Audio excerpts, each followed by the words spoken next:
Welcome back, one and all, for Dreamworks Dungeons and Dragons. I'm your Dungeon Master, August Schmidt, and I'm so excited to be back here with the members of the Union. How are we feeling, Union members? If I remember correctly, we were just stabbed and poisoned, so probably not very well. So swell. I don't know what you're talking about. I think it's going to be a great day to play some D&D. Because last time we saw you guys making a lot of plans, doing a lot of sneaky shenanigans. The plan, of course, came down to, hey, we have our ships back in New York City, the Crescent and the Feather, and if we take one of them back, start going to at least far, far away or other places, to try to look for this item that RJ has discovered in an old book that Megamind helped decode a little bit of, that could help us find Waldo, and then from there start making our way up to the North Pole, because then we can really start hitting hard Tooth and some of the lore about the Feywilds and Titania the Queen and what the heck's up with angels and wings and feathers and all that interesting lore. You made it back to New York, met up with some of these amazing old party members that you haven't seen in honestly quite a while, and everything was going great. We had a bit of a talent show night. That was crazy. That fun, honestly. But at the same time, of course, as the talent show ended, you all had a lovely night's sleep, which was interrupted very quickly by being stabbed. Indeed, one of the last things is a couple party members were realizing that members of the Union that you were finding down and around in this new guild hall that was built don't seem to be very familiar to you, as you could assume that new Union members must show up all the time, even that though you may not know them by name. It was a bit alarming to see so many new faces. That night, as you all slept, you were all awakened as poison coursed into your body, not dealing any hit points yet, as you can see that the assassins in your rooms hold syringes and daggers, and whatever they have injected with, certain party members now have the poisoned condition and points of exhaustion. But Jack Frost, you didn't take any of this thanks to that high con save there, my friend. As we, for the first time in a while, are about to enter initiative right at the start of a session. Woo! In which case, I would love, let's go ahead and roll initiative and get this underway. How many levels of exhaustion? It should have just been one level right now. Okay.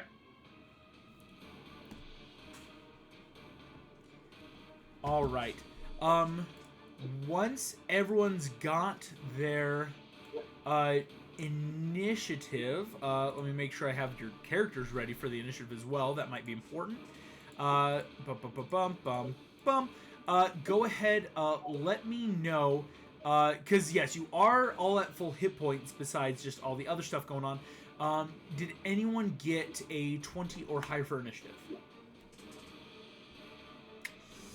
All right. Did anyone get 15s or higher?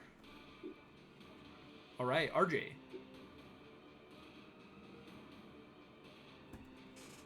Here we go. Besides RJ, I guess then next, did anyone get 10s or higher? I got a 12. 12 Megamind, okay. And Jack Frost, 13. All right. And finally, Jim Lake Jr., what did you get?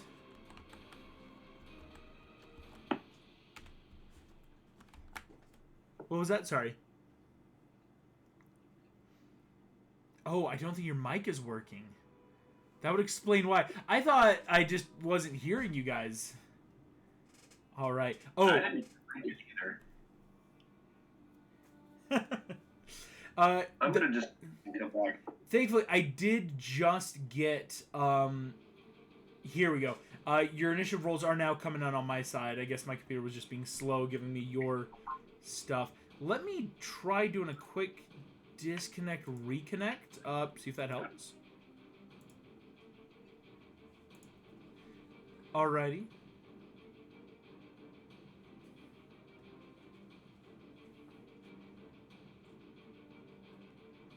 because you guys have... A weird little headphone symbol. That means you're deafened for us. So yeah, that's so that you don't have to hear us. But that means you can't hear us right now. So this explanation is a moot point. Alrighty. I'm just gonna keep getting the rest of our initiative ready here.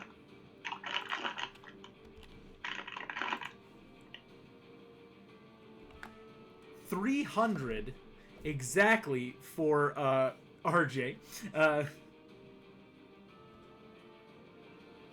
Right, this is rather odd.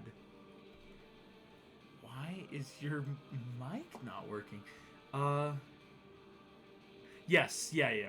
Jump back in the call. Usually, sometimes just hey, it's the old adage, on and off again. Oh. All right, we've got video, but still no audio. Okay.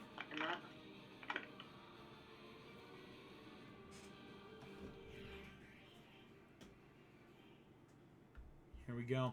All right. Yeah, go ahead and troubleshoot. Yeah, no worries. Here we go. Let's go ahead. Yes, to help though keep describing, because a lot is happening. That is, did have to roll. As you guys are waking up, you each, of course, have your own rooms. These rooms are pretty big. But in terms of, like, from each other, they're only, like, 20 feet apart door-wise once you get out to a hallway. In your rooms right now, what you would be noticing is that there are 3 assassins in each of your rooms. Each of them are holding daggers. They have... Oh? We have... No wonder no one responded me saying the first thing I want to do is roll to seduce Puss in Boots.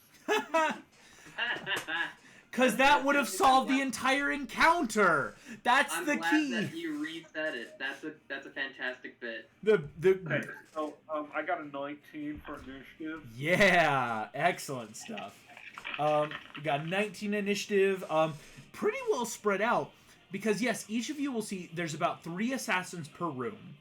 Each assassin is holding a dagger.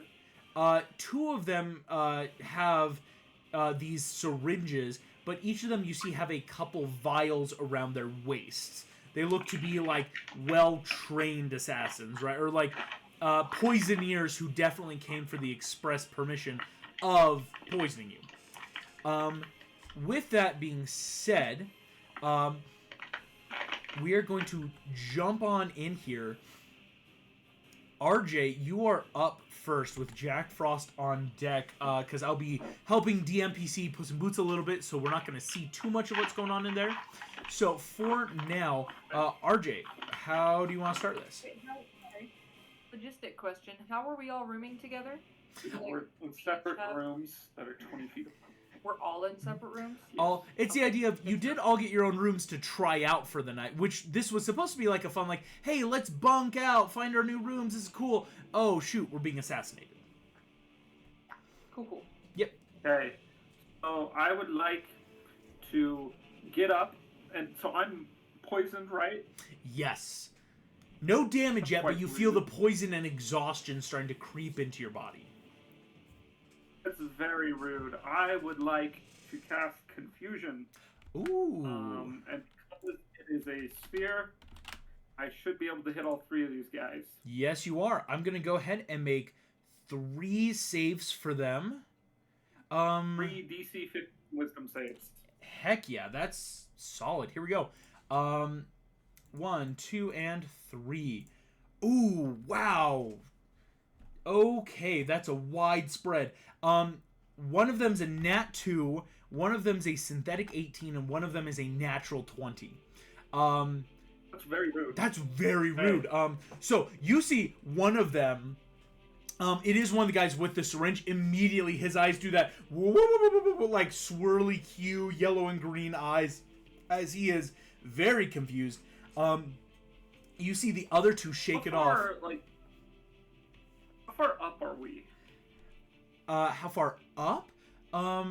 I think Yeah, so I assume we're on like a second or third floor. Right? I would There's a say window. you probably have third floor, and there are windows in this room, right? Yeah, fun fact, this is a battlefield where I don't have two set of a map because we are going to be explaining what could be in our rooms while we go, if that makes sense. Like, there's a lot of, like, free give and take for you guys to say, like, well, I definitely would have put this in a room.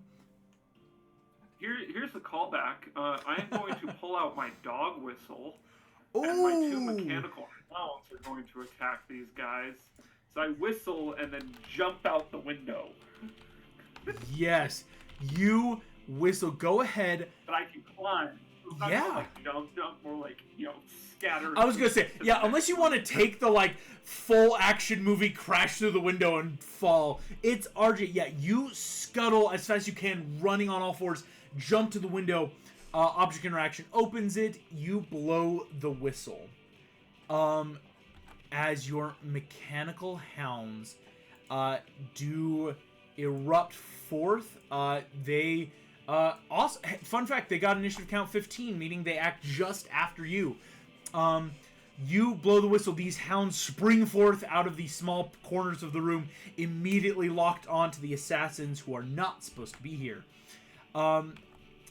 RJ, excellent stuff, because, yeah, with your climbing speed, I think that definitely gets you a good 5-6 feet. You're starting to, like, climb out the window. Yes. I have my cat's movement. I would like to use that to get to the next window right over because it doubles my movement speed. Yes, it does. So I should be able to pop into a neighbor. Do I have choice on who is my neighbor? I would say yes. Go ahead and just give me an odd or even, or excuse me. Tell me who you think your neighbors would be, and then we'll make a luck check of which side they win on. So it would probably be Puss in Boots or Jim. Okay. That, like, yeah, I would like to go Tabaxi with and... Jim. All right. We're going to make... Just give me a D20. I'll say evens, it's Jim. Odds is Puss in Boots. The idea of, hey, these are the new rooms. Do I remember who's left and right? Just on that, like, quick middle of the... Odd. All right. So you start climbing through, and you will head over initially to Puss in Boots' window, so you'll be able to see a little bit of that fight. Excellent stuff. RJ, using your tabaxi movement, that is smart. The clockwork hounds, these mechanical hounds, are going to start taking some attacks. They're going to try to trip up. Here we go. That's a synthetic 24 and 20. Dealing a bit of damage into these assassins who are going to make some strength saving throws or be knocked prone. Two assassins each get leapt on by these mechanical hounds. RJ, as you're crawling out the window, you just hear muffled as dogs rip into them. Two assassins are now prone, being covered by these hounds, and they're not getting out there anytime soon. Awesome. RJ, you rush over. So you'll actually see a bit of Puss in Boots' fight.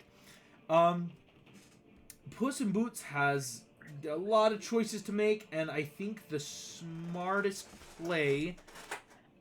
Is Kitty Softpaws in there? Kitty Softpaws is in here, actually. That's why, because I'm like, if it was just Puss in Boots, it would be easier to, like, just run or just start attacking. So I'm gonna say... Puss in Boots will cast a big level spell here. Puss in Boots is going to cast Spirit Guardians. And again, Elle's got some great stuff. So yeah, all these 9 lives, boom, boom, boom, immediately rush out as Puss starts taking this, like, more defensive stance of, let's draw my sword, put out the Spirit Guardians, my 9 lives are coming to protect me, and let's just make sure that we stay safe. Jack Frost, that is your turn, and you don't have any poison going on here, my friend. I'm so glad that I don't. Question, could I, as a free action, make, like, a perception check to see if it looks like these guys have ranged weapons, or if they're more subtle and up close? Yeah, make me a quick perception. It's going to be a DC 12, right? Like a quick combat 12. It's not easy, but it's not difficult. That's a nat 20... for a total of 22 on my perception check against these guys. Oh my gosh, I will give you a lot of stuff right now on a nat 20. You see, they do have crossbows on their backs, but they do not have them drawn. Again, they are not crossbow experts. They will have disadvantage in melee combat. It's why they only have daggers out right now. But you know they have them. So, like, range is something they could accomplish. On a nat 20, you will see that each of them have a variety of poisons. The one that has just not worked, how we'll flavor it as, Dragon straight up rushed the room, like waking you up, and knocked the vial out of the hands. This bubbling purplish liquid is now dissolving into the carpet of this room. You see that the purple liquid that is on the room is not on any of their belts, right? The liquids are all a variety of colors. There's like multiple greens or orangish or like even these clear looking stuff. But whatever purple liquid that the rest of your party just got injected with was a one-time charge that they don't have more of. So you don't have to be worried about further like exhaustion type poisons. Okay, cool. Also on a nat 20, the third piece of information that I was hoping wouldn't come up for a while, these assassins all are bearing marks. This is an odd thing. Usually assassins don't carry logos. Each of them have a black sun on their bands. And with that, you see there is... now, here's an odd statement. Do you speak Orc at all, Jack Frost? Let me check. I got a bunch of language. One No, of I us have does. Abyssal, Celestial, Common, Draconic, and Elvish. Okay. Yeah, wow, a lot of languages. So it's a language, and I think it is that, like, okay, I don't know the language. There is some subtle mark underneath the black sun image. Almost on a nat 20, I'll give you, it's like they're numbered soldiers, right? The idea of in a war, like, soldiers would have, like, unit numbers and ways to, like, keep track of each other, or if they, like, dog tag. And so it's odd to be like, why send assassins that have very specific numbers to them? Because that could be bad if we figured it out. I mean, but to be fair, how many assassins are going to get nat 20 percepted after succeeding against their poison? Okay.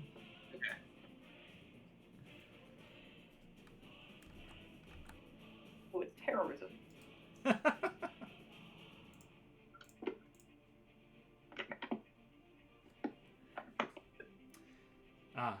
And Lincoln is either deeply, deeply in thought, or he is frozen just for my screen.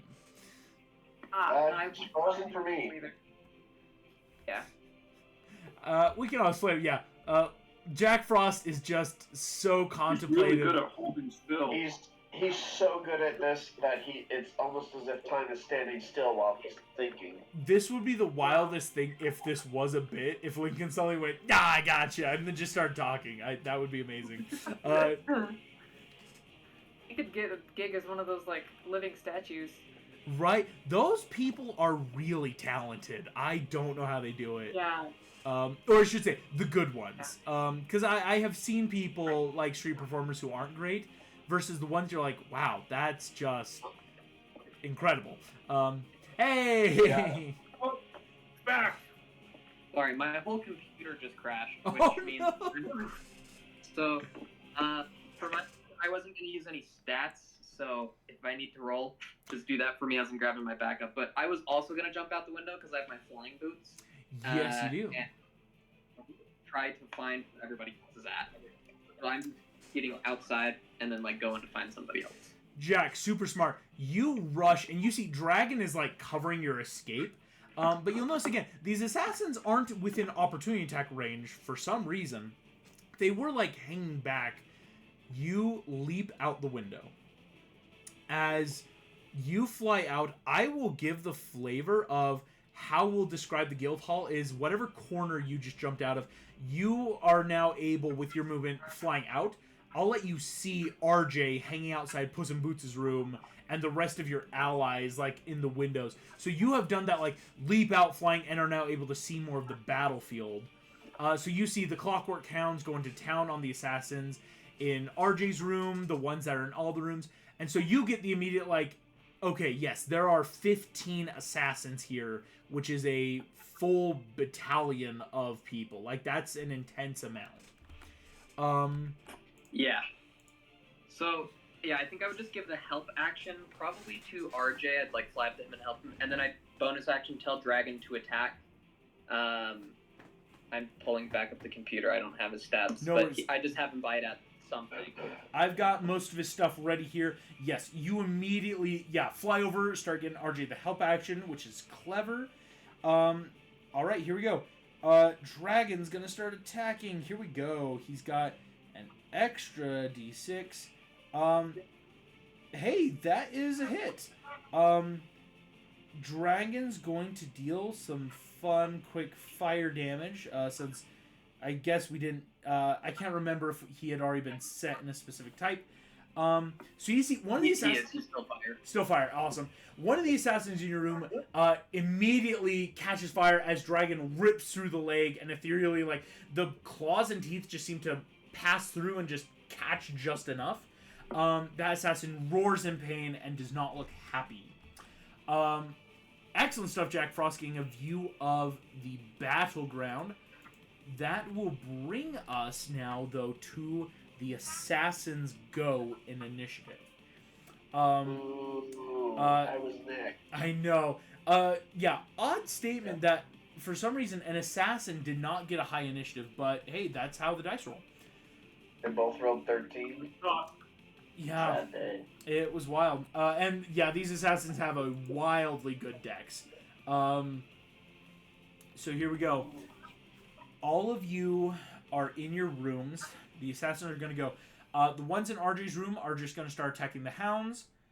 The three circle are going to make a choice. They back up away from Puss in Boots because of those spirit guardians, the 9 lives circling around him. So they are going to pull out crossbolts. Try to make some crossbow attacks. There are 3 of them. That is yikes. That's 1, 2, 3, 4, 5 hits against Puss in Boots. Puss in Boots is gonna have to. He had it coming. He had it coming. There we go. Yeah. Puss in Boots is gonna make a bunch of con saves, because these crossbolts are laced with poison.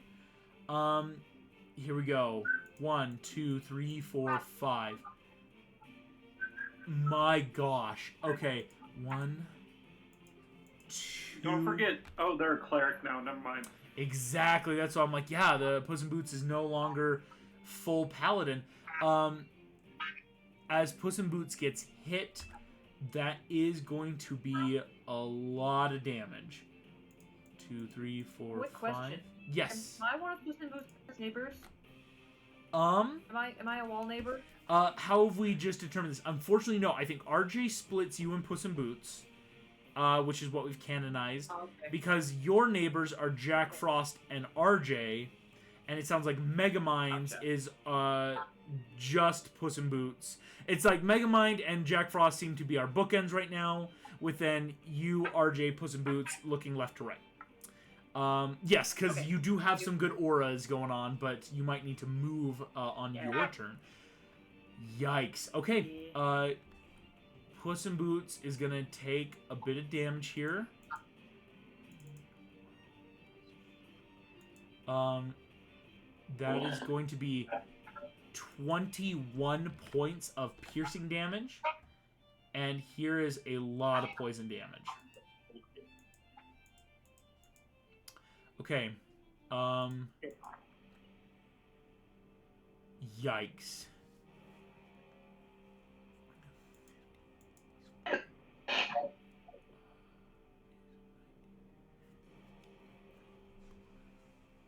It is not enough to outright kill Puss in Boots, but upon a lot of failed poison con saves, Puss in Boots drops, having been at 59 hit points, and was dealt almost 94 points of damage between the piercing and the poison. That's disgusting. Not enough to outright kill, but Puss in Boots drops. That's not good. My turn to die. Don't worry, guys. I'm good. That is Puss I'll in revive Boots' him when turn. he's dead. And that is going to be now, again, RJ's room's being attacked by the hounds. They can't get to Jack Frost. They got to attack Dragon. So, Jim Lake Jr., they're going to attack you next. So the 3 in your room circle around you, and they are all going to come attack you with short swords. Because these are the ones they actually do get multi-attack on. So, Jim Lake Jr., here comes 6 attacks against you, but right now you have an AC of 24. Again, full plate with magical items helps. Here we go. 1, 2, 3, 4, 5, 6. I will let you know right now that is 1, 2, 3, 4 failures. But on an 18 and a 19 for a 24 and 25, there will be 2 hits. So Jim Lake Jr., I do need 2 Constitution saving throws. It is a DC 15. On saves. Okay. One's a 14. All right. And one's a 16. Okay. 1 success, 1 failure. Well done. So, Jim, here comes first the piercing damage as these short blades find purchase. I keep saying blade, daggers. So here we go. That is going to be 13 points of piercing damage. And then you will take, one of these is halved. Awesome. The higher of the 2. You will take 14 and then 23 poison damage for 37 points of poison damage. Wait, I'm sorry. Say that again? So, you succeeded on one of the attacks against the poison. Okay. So you will only take half damage, so 29 will halve to 14. And then the next poison attack that you didn't succeed on, or I should say the first, that DC 14 save, will deal 23 points of poison damage. So all said and done, 37 points of poison damage. Okay. So, again, big hits, but you are still up, my friend. So we're all in the same boat that this isn't a kill them encounter, right? We're in danger. This could be very. Oh, I'm gonna murder everybody. Yeah, right. It's either. I will say, this is your guild. You have a lot of allies throughout this building, but right now it's how are we gonna start? Again, RJ and Jack Frost are doing that smart. Well, let's at least get out of the room. Let's start looking around. There's a lot of ways this encounter could go.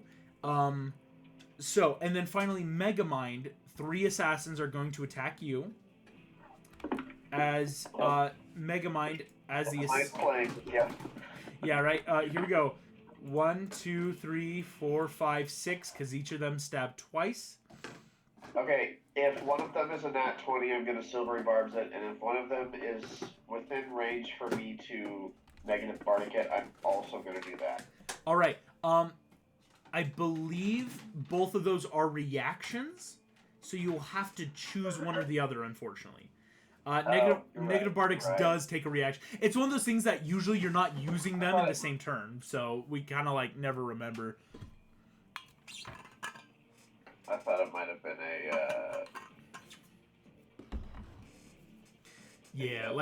a class ability.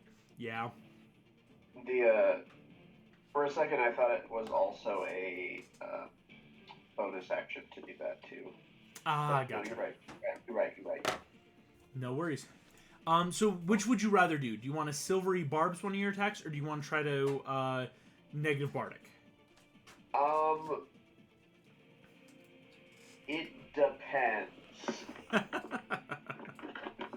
Because if I can, because nat 20s, I would have to negative bardic it, right? A nat 20, you would have to silvery barbs. Cutting words in, correct? Well, here's the thing. On a natural 20, you can cutting words it, but it might still hit your armor class, and a nat 20, that the rules of the crit damage would still apply. Versus a silvery barbs on a nat 20 will give it disadvantage, and there's a 1 in 400 chance that it's another nat 20.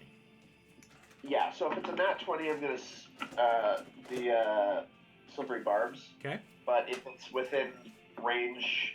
If none of them are nat 20s and one of them is within range, then I'm going to do the cutting words. Cool. Here's how we're going to do this. I'm going to slowly go through your attacks, and you will have to choose and just hope you pick right. So at any point during the attacks, I'll slowly go through, and you can call out when you want to use either one. Right. So here we go. As they were rolled, I'm going to go perfectly in order. A 16 will hit exactly. A 14 will miss. A 7 will miss. Cool. A synthetic 21 will hit. Continue. An 11 will miss. Okay. And a natural 20 that you carefully did not say you were going to do anything else. Would you like to Silvery Barbs it? Yes, please. All right. Well done. Silvery Barb's going to roll that again, applying disadvantage. All right. It was not a natural 20, but that was still going to be a synthetic 20. So, fine. but I will let you know, as a DM, if you hadn't, the poison damage they deal would have also doubled on that crit. That could have killed you. Megamind, you will take 3 attacks. I need 3 Constitution saving throws for their poisonous ability. Right.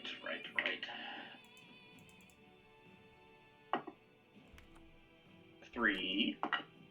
Okay. 9. Okay.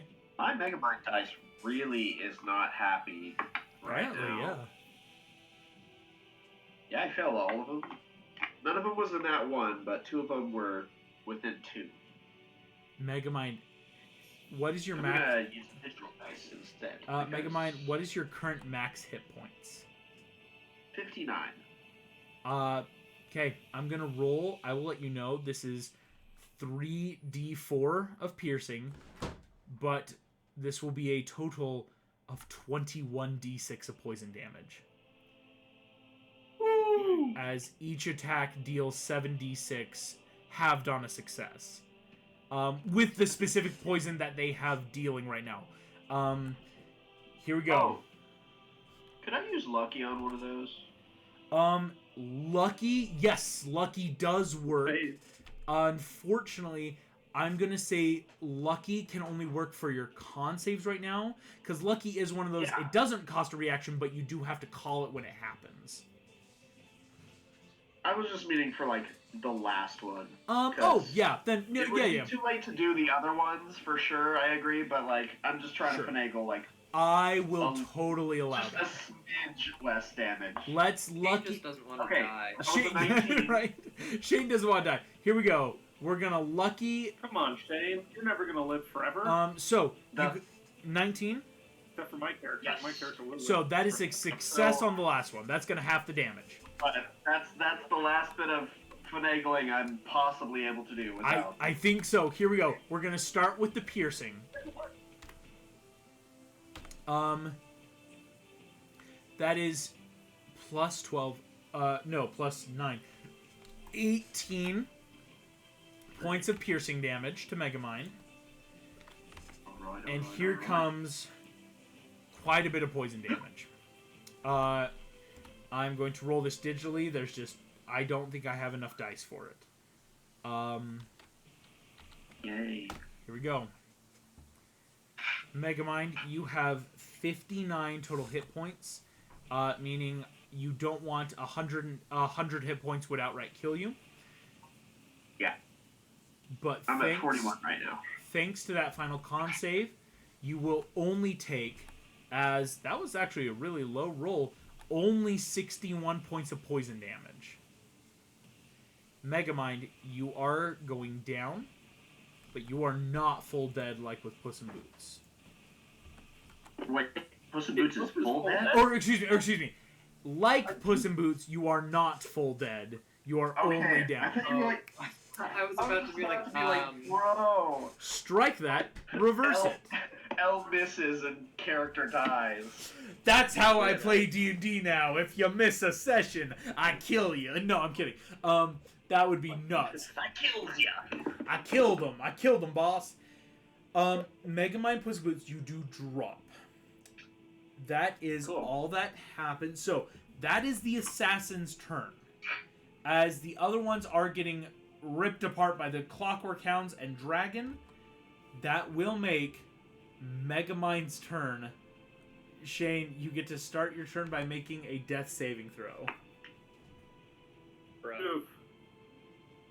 Get good. What did you get? -2. So a nat 1. I was like, wait, how did you get a -2? You got a natural 1 on your first... -2 death saves. Okay, I was That so... is awful. Yeah. I need to stop using him because this Megamind dice is... You did something to it, apparently. The dice gods are really mad. Wow, Megamind, you are looking bad.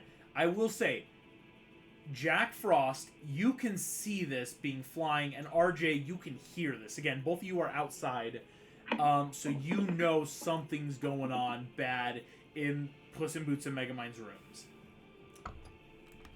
That brings us to Jim Lake Jr. Now, Jim Lake Jr., you took a lot of damage, but you're still up as the assassins are surrounding you and stabbing through. What do you want to do?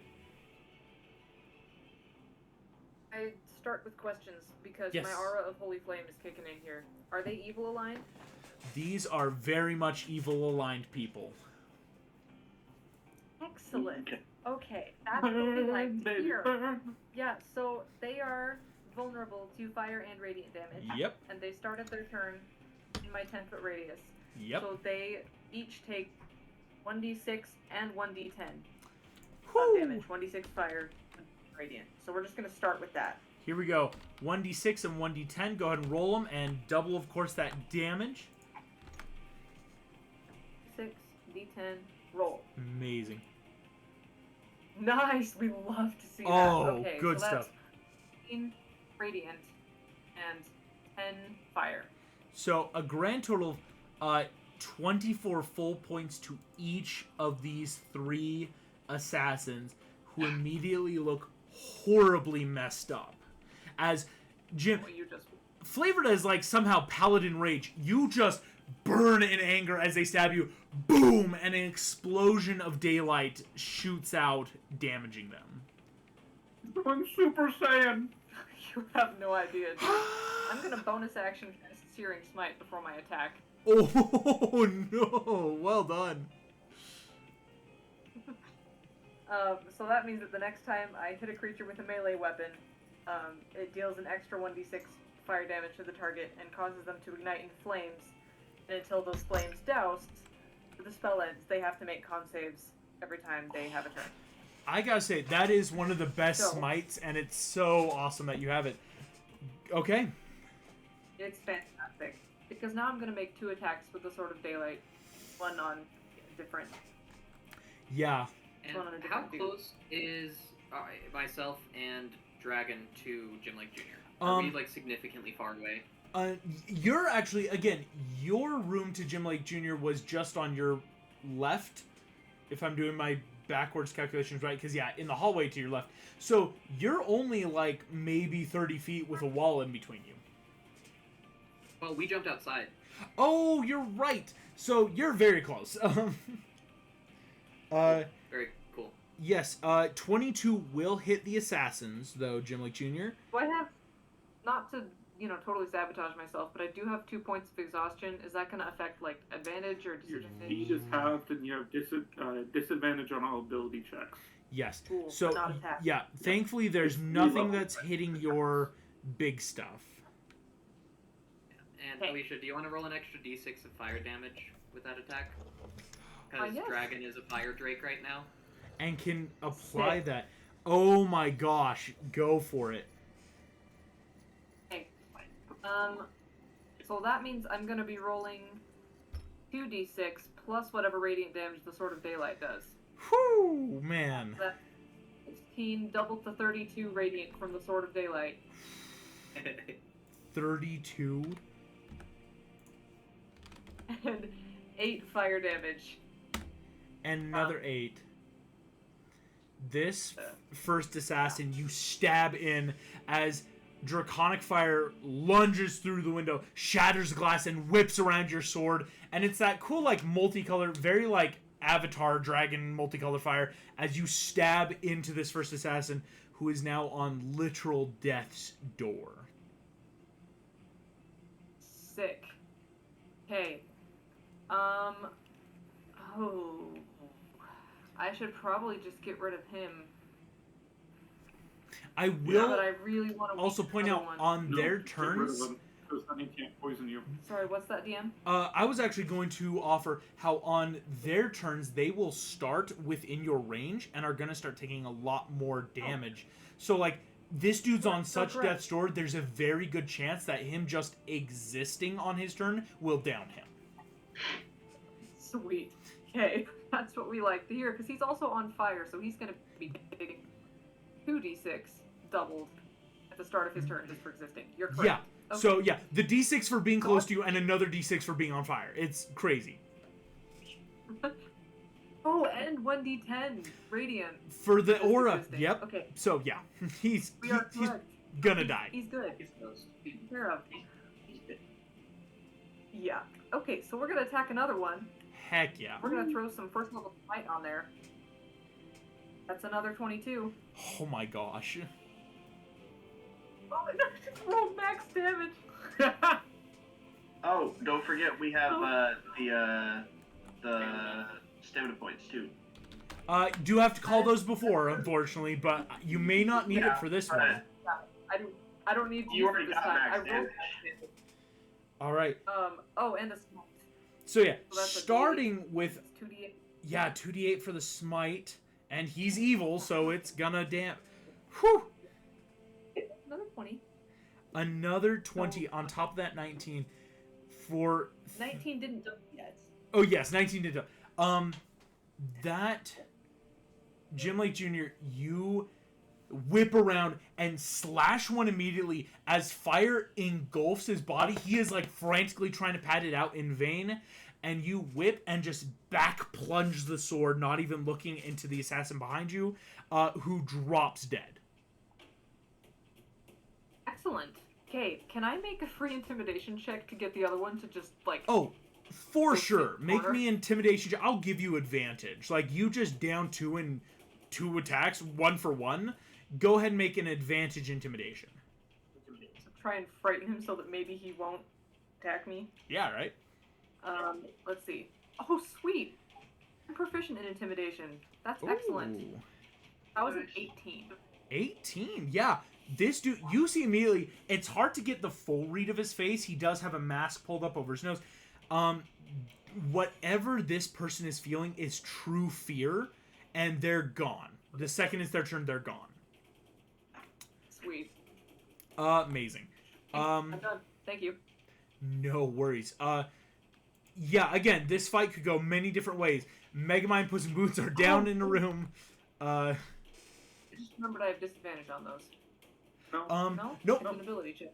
Attacking. Oh, is different from the... but you would have had... Oh yeah, you would have disadvantage on the intimidation. Except you would have had disadvantage on the intimidation, but flat, because I was going to give you advantage for it. So, 18 still works. Yeah. Cool. Okay, so yes, all do by the book. It's got to be by the book. That all looks funky fresh, which brings us to RJ's turn. RJ, you are hanging outside the building. Jack Frost helped give you that help action there for what you're going to accomplish. What's the plan? So first of all, I'm gonna avert my eyes and be like, "Ah, Puss in Boots, put your boots back on."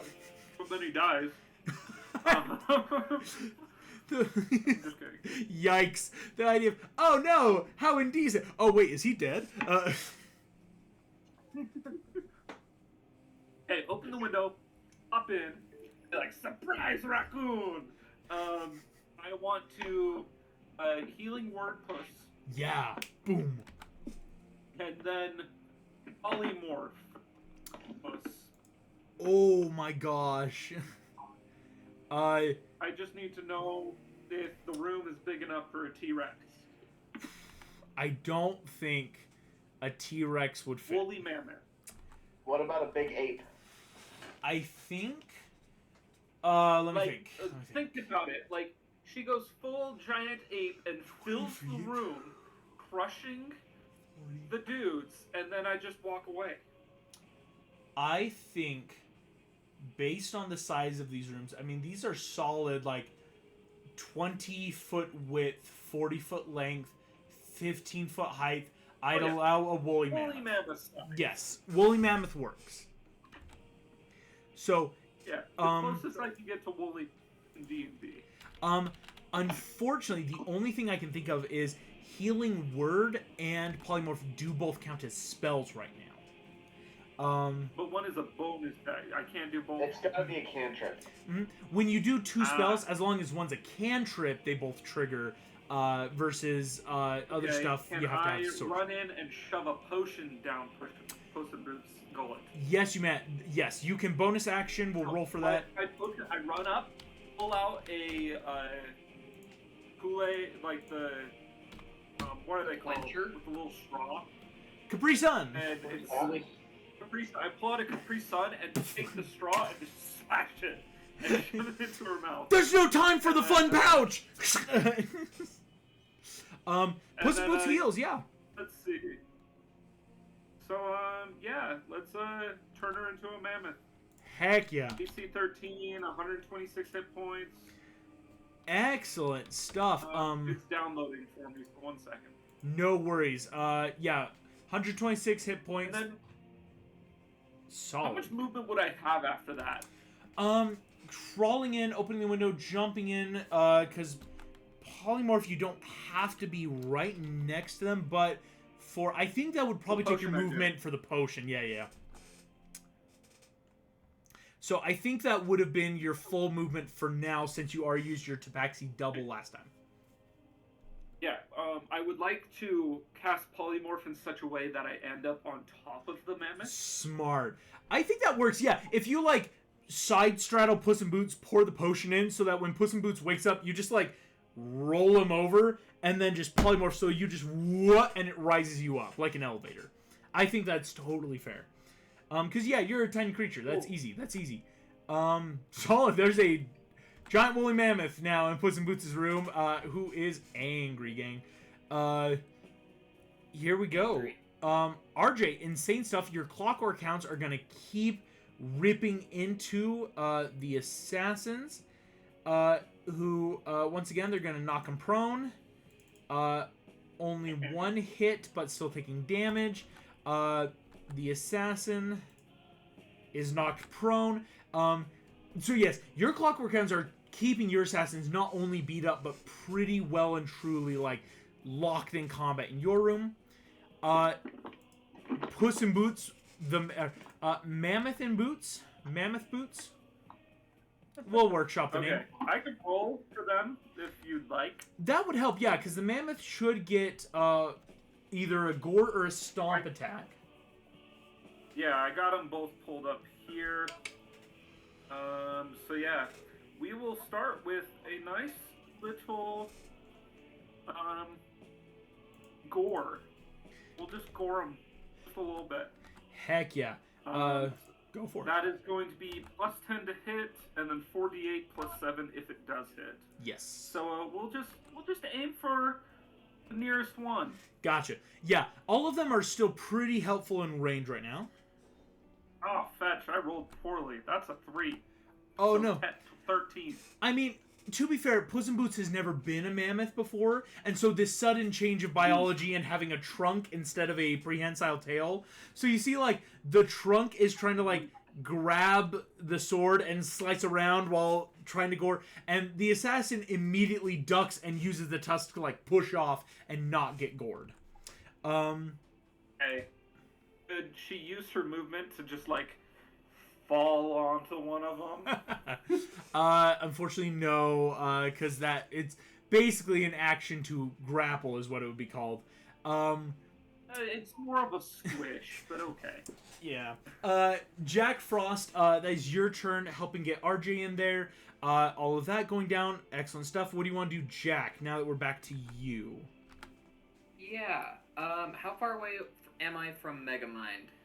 From Megamind. Farthest room away from yours. Yours was the farthest room, but you're already next to Puss in Boots' room. Again, you guys already were heading down the line. So right now, it's like with last round for RJ, it's just going to take you about 30, 35 feet to get inside Megamind's room. Okay.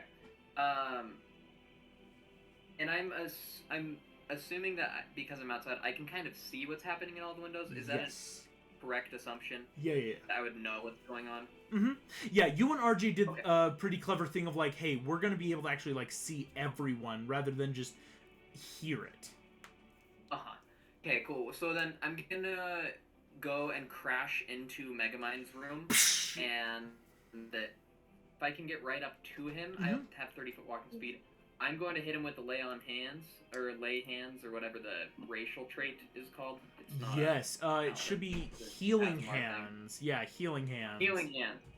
So I'm gonna slap Megamind with 8 hit points, and that's my action. And then bonus action, I'm gonna have Dragon breathe fire at those creatures. Yep, have Dragon still keep doing that. Yeah, so I'm gonna go ahead and roll his D20. He has a +6 to hit. A 14. Does a 14 hit? A 14 barely misses, unfortunately. Bummer.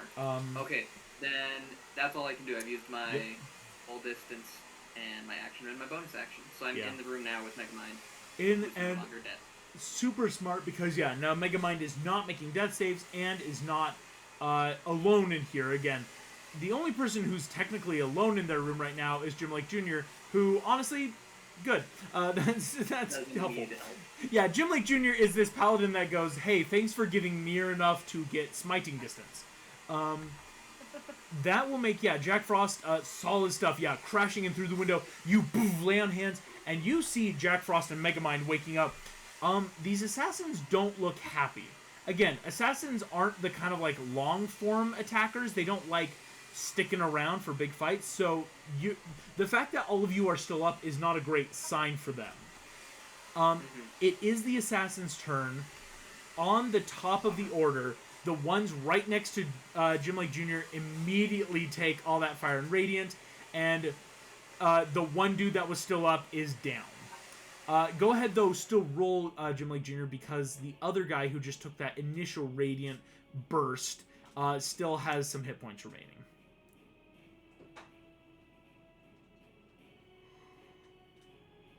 Oh my gosh. So, well, he did have hit points remaining, and now is also on death's door. With 24... Weren't they vulnerable, so isn't that 48? Already doubled. Yeah. Oh, okay. So Jim Lake Jr., already doing insane damage into... So, one guy's already down. Starting their turn, the second man drops down hard. The third person takes so much damage and looks horrifyingly bloody. This person, it doesn't have to weigh their odds, had that insane intimidation. You watch this assassin immediately slips out a spell scroll from their pocket, and as they break the wax seal, you watch them disappear. The other two are dead, though. That is important. So, those are the ones in Jim Lake Jr. We're going to resolve the ones next over, which would... Oh, yeah, you're muted. My bad. Okay, yeah. I'm a little bummed about that, but that's fine. But the other two are dead, correct? The other two are dead. Yeah, this... Whatever spell scroll they had wasn't able to, like, grab allies. Would Jim have noticed Hordak's signature anywhere on the spell scroll? I don't even know who that is. Exactly. It's been communicated to us through the through the what chat. Do you call it? Through FM. Gabe FM, yeah. Point. I would say though, yes, because this person, they grabbed a spell scroll and just like broke the seal, which again ignited it, burned away. You wouldn't have had a chance to really like investigate that scroll. Next up is the ones with the clockwork hounds, who don't want to be there. So RJ, you would note like your clockwork hounds deactivate as all 3 of these assassins use similar scrolls and go out. So your hounds kind of get that like, okay, yep, we're good, and like kind of curl up down to go to bed. I'll give them all a wrench when I get back. Gotta give Out them of Megamind's collection. Hey, a good milk wrench is great for growing mechanical hounds. They need their iron. Got. Jeez. We have an iron forge. The 3 assassins next They to. like the wrenches, and they will continue to See. eat your wrenches. There is a woolly mammoth. I'm gonna roll a check for each of them, but it's pretty. Yeah, none of them decided to be a hero. These 3 assassins with RJ and Puss in Boots went, nope. Each of them pull out a spell scroll, crack the seal, burns away, and RJ and Puss in Boots watch the assassins immediately teleport somewhere. Finally, Megamind and Jack Frost. Now, these guys have a bit of a more difficult choice because not that you're not intimidating, but unlike the other rooms which had some insane stuff going on, poor odds, a lot of combatants, these assassins are winning in this room. Megamind just got up. It's just Jack Frost, so they're going to make a choice. And they still look basically dead. Because they have enough frame of mind to know that their allies are leaving, but they could try to succeed. So I'm going to make their checks for them. Let's go ahead, and you just don't want low. First one makes a check. That's a natural 18. So next one, it's a 12, and the last, it's a nat 7. On the 18, one of these assassins does immediately, kind of like people who are trigger happy, immediately grabs the scroll, breaks the seal, poof, gone. The other 2 assassins do stay and are both going to rush and stab Megamind again. Yay. All right, Megamind, you did have a turn, Megamind, you're though. dead. So Megamind, I will let you know your reactions back. You still have 2 luckies, so we're gonna do this slow and steady, just in case something needs to happen. Out of the 4 attacks coming your way,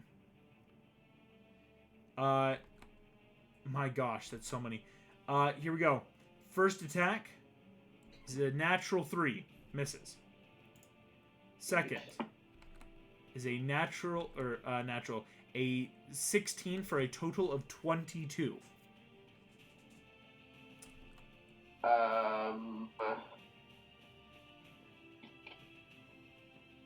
Keep it. Okay, so 1 I hit. don't know how to. The third attack is a natural 4 for a total of 10. Okay. And the last attack is a nat 13, total of 19. I will do the negative bardic for that one. Go ahead, roll a d8. You just need a 4 higher to not hit your own AC. Woo, baby. That's an 8. Only 1 hit, meaning, Megamind, I only need... Still go down, but I'm not gonna die. I still need a con save, as you might still have some big hits coming in. It's a d4 of dagger damage, then 7d6 of Poison. damage. Whatever's on their daggers is meant to maim severely. They have other poisons, but this is their, like, big hits. Okay. Because I also have exhaustion, so the saving throws I would do with... You only have, you only have the right? 1, so saving throws are only when you have 3 points of exhaustion. Oh. So no worries, you can roll that flat, my friend. Roll that flat. 19. Woo! Natural 19. Success will have the damage. Megamind, you will only take 7 piercing damage. That was max. And you then take 23 have to 11 points of poison. You do go down, but you are not dead. Insane. Megamind, at the end of the assassin's turn, these are the only 2 left. That is your turn, Megamind, and I do need a death save again.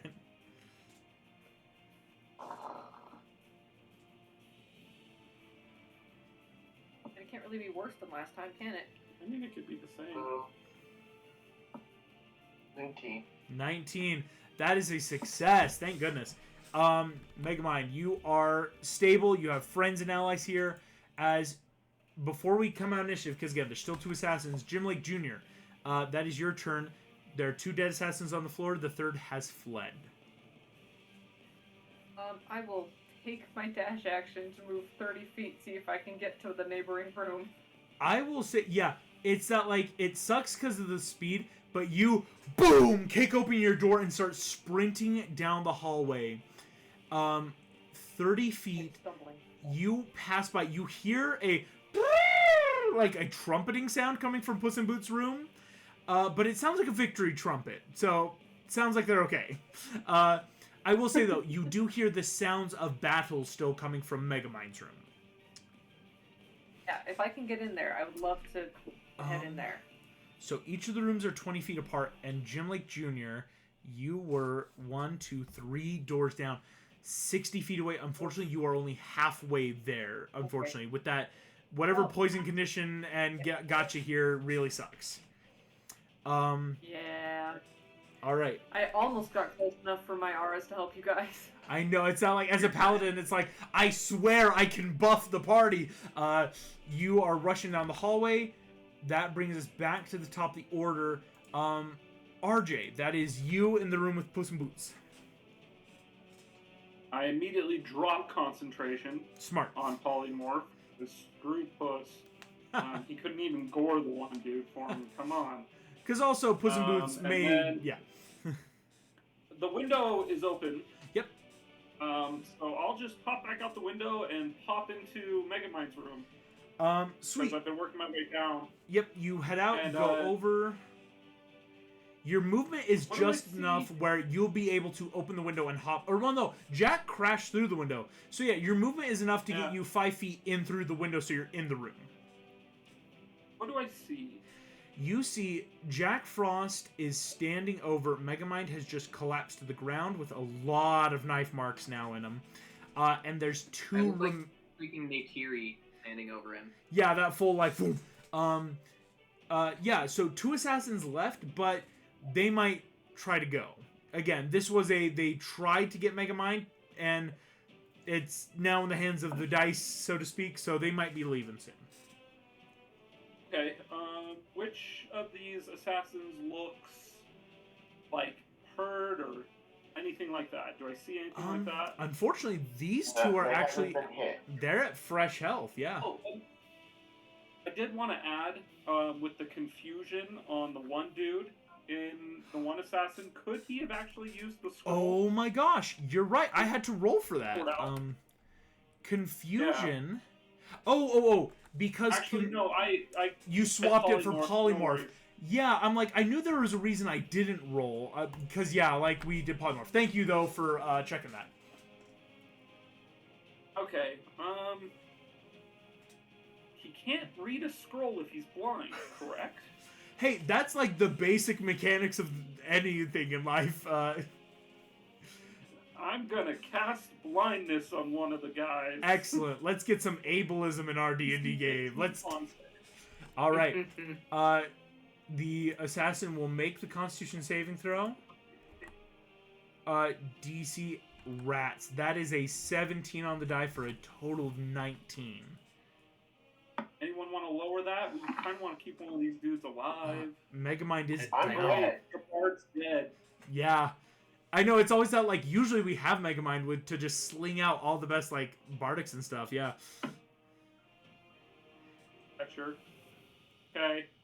I'll pass. Alright. RJ, you are, though, in the room. Cast a spell. Poof, the assassin kind of, like, throws up a hand, stops the spell a little bit. Puss in Boots, in his room, Actually, Puss is going to use his tabaxi movement and rush on over. Because Puss in Boots has a couple spells he might try. I'm just checking. You want to keep one of them alive. Exactly.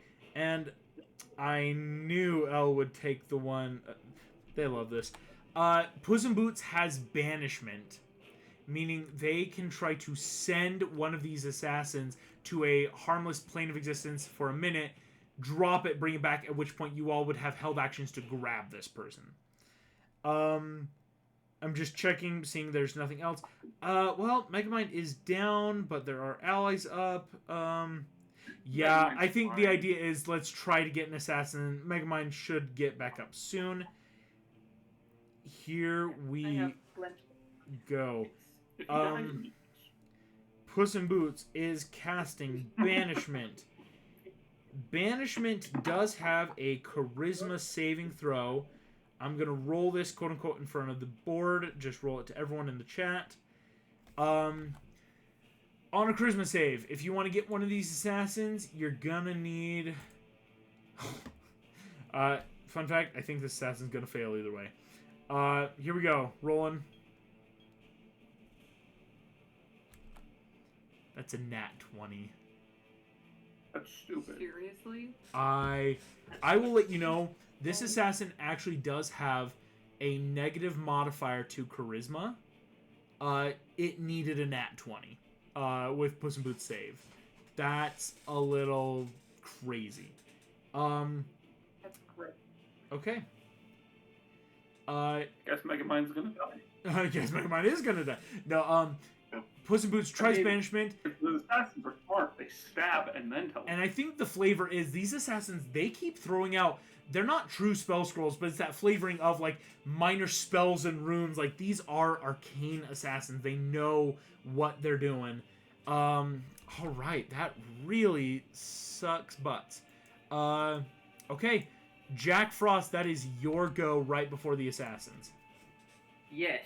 So just clarification with stamina points, it's only to maximize damage, correct? There's no way I can, like, burn an additional one to give me a bonus to hit?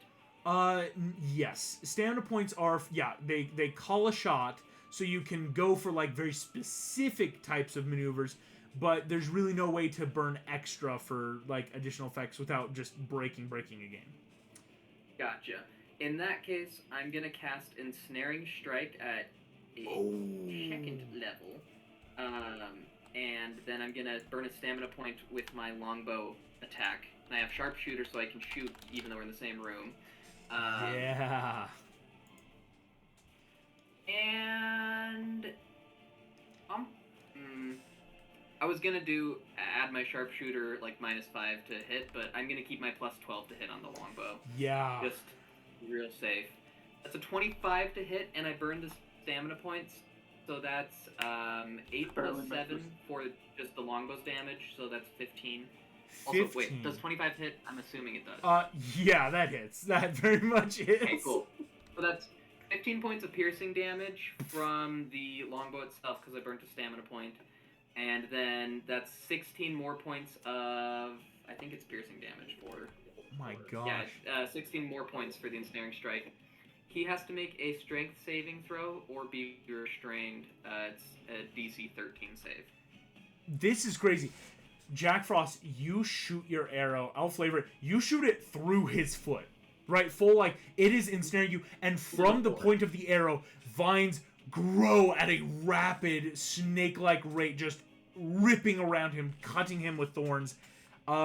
Here comes a DC 13 save. This Not super assassin... high, but at least there's This some assassin damage. has plus nothing. Like with charisma, though his charisma was worse. He has a plus nothing. I'm rolling to everyone through the chat. The electronic dice rolls. What's the save DC? 13. I rolled an exact 14. That's disgusting. I will allow this right now. Normally this doesn't work, but because you did call a stamina shot because you are trying to restrain him, I will allow this at disadvantage. because you are putting a stamina into a spell / range attack. Like, I'll allow him to roll again with disadvantage because you called it before it happened. So here we go. He's got a plus nothing. You just need a nat 13 or lower. That's an 11. Yes. We'll As take it. the arrow breaks through bone and flesh, he screams in pain as this deep guttural growl of just anger erupts.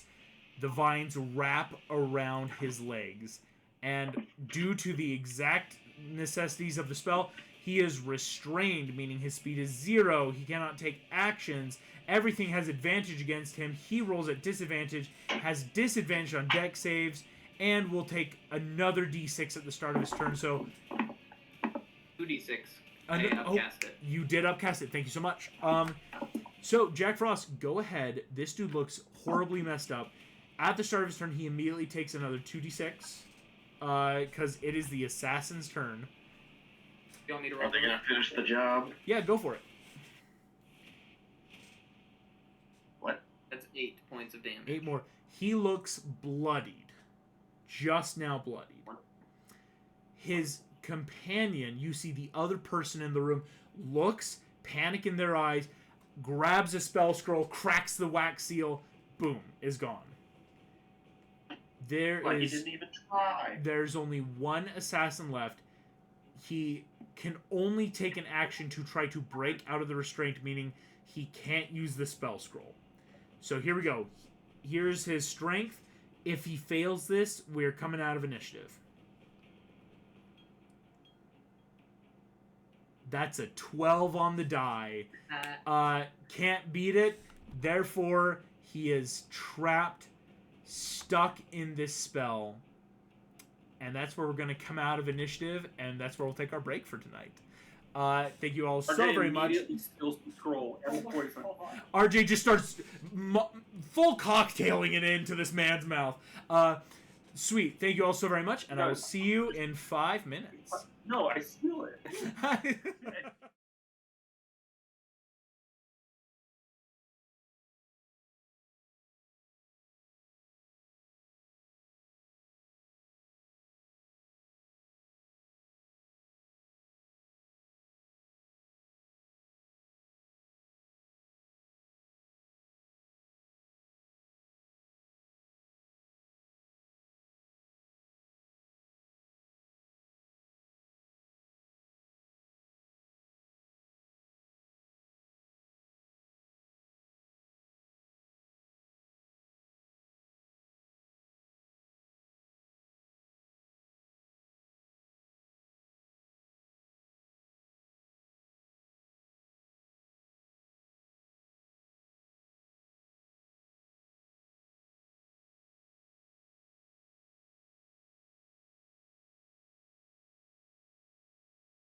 welcome back. As we come back out, the assassin is restrained. All of you come out of initiative. Puss in Boots, having run in, immediately throws healing. Megamind, you are up at 7 hit points. I'm just gonna lay there. Megamind, in bed, hasn't got up this whole time, just great.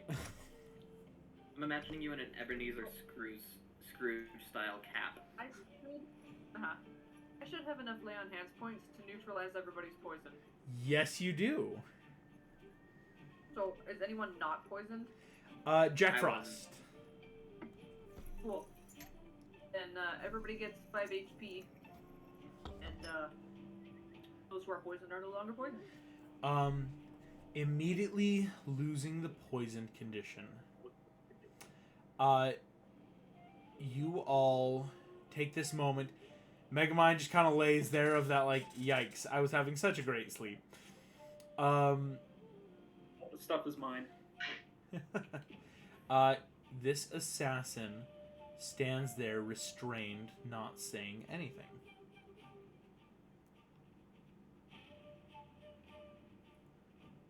Well,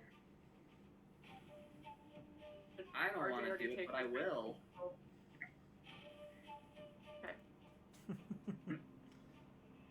So, can I have a question actually for the DM. Yeah. So, if I use my turn, or my ability to animate one of these dead assassins, could I then maybe try to get it to spill some beans, if possible, or is it not? Like, what if we tried to combine, like, a speak with dead, animate dead, where it's like, I mean, my dude? You aren't you like a spores druid? Yeah, Because that one That's why did I can die within animate 5 that. feet of you. I can animate him, yeah. So you would be at least able to animate that one. And then if you do speak with dead, I think I don't know from Yeah. there, but Does Puss have Speak with Dead? Sure. I think Puss in Boots does have Speak with Dead, or if you want, Puss in Boots can run down the hall, restrain the dude, and try to just heal him. Oh, I'm not talking about the guy we restrained. I'm talking Oh. about like one of the other corpses. Just Well, in yeah, case yeah. This guy doesn't talk. Yeah. And, plus, it's nice to have a zombie walk in there with his dead friend and be like, "Look, dude, like, we're gonna get these answers out of you one way or another." Can I Right. search this guy for like any other like kill switches? Like if they have like a cyanide pill or something? Yes. So I think RJ and Puss in Boots are gonna run over to the two corpses in Jim like Jr.'s room. Jim, you pat down the dude restrained. Here's what you will find. On his person, there are 4 vials that you see here. They are of differing shades and colors, of different greens and oranges, but you suspect they're different types of poison. In a small side, almost like zipper-esque pocket, something that can be quickly opened, is a spell scroll that, you know, careful enough, don't break the spell or the wax seal. You can carefully unroll it and learn that the scroll is one of Misty Step. Okay. Oh, so they only teleported 30 feet away. They only teleported 30 feet away, but they might have kept running. They might have done other stuff. Oh yeah, they're definitely gone. did you relay that information about it being Misty Step? I'll relay it. Cool. I will Yeah, get I up think and go hit whatever switch that I told because I told Minion to build defenses and alarms and like to build a defense grid. I'm gonna go over to whatever button he's labeled defense grid and I'm just gonna slap it real quick. You hit the And I'm gonna defense shut grid. down this entire building in this city. Within a round, the building is shut down within a round. Alarms start going off through the city. Megamind, you get that process initiated. Very smart. I'm also gonna go put on my new cloak. Yeah. Screw that. Megamind, Stab. no more Ebenezer Scrooge for you. Indeed. Megamind, just making sure I say this correctly, you don the Ubra Locus, the Shadow Space Cape.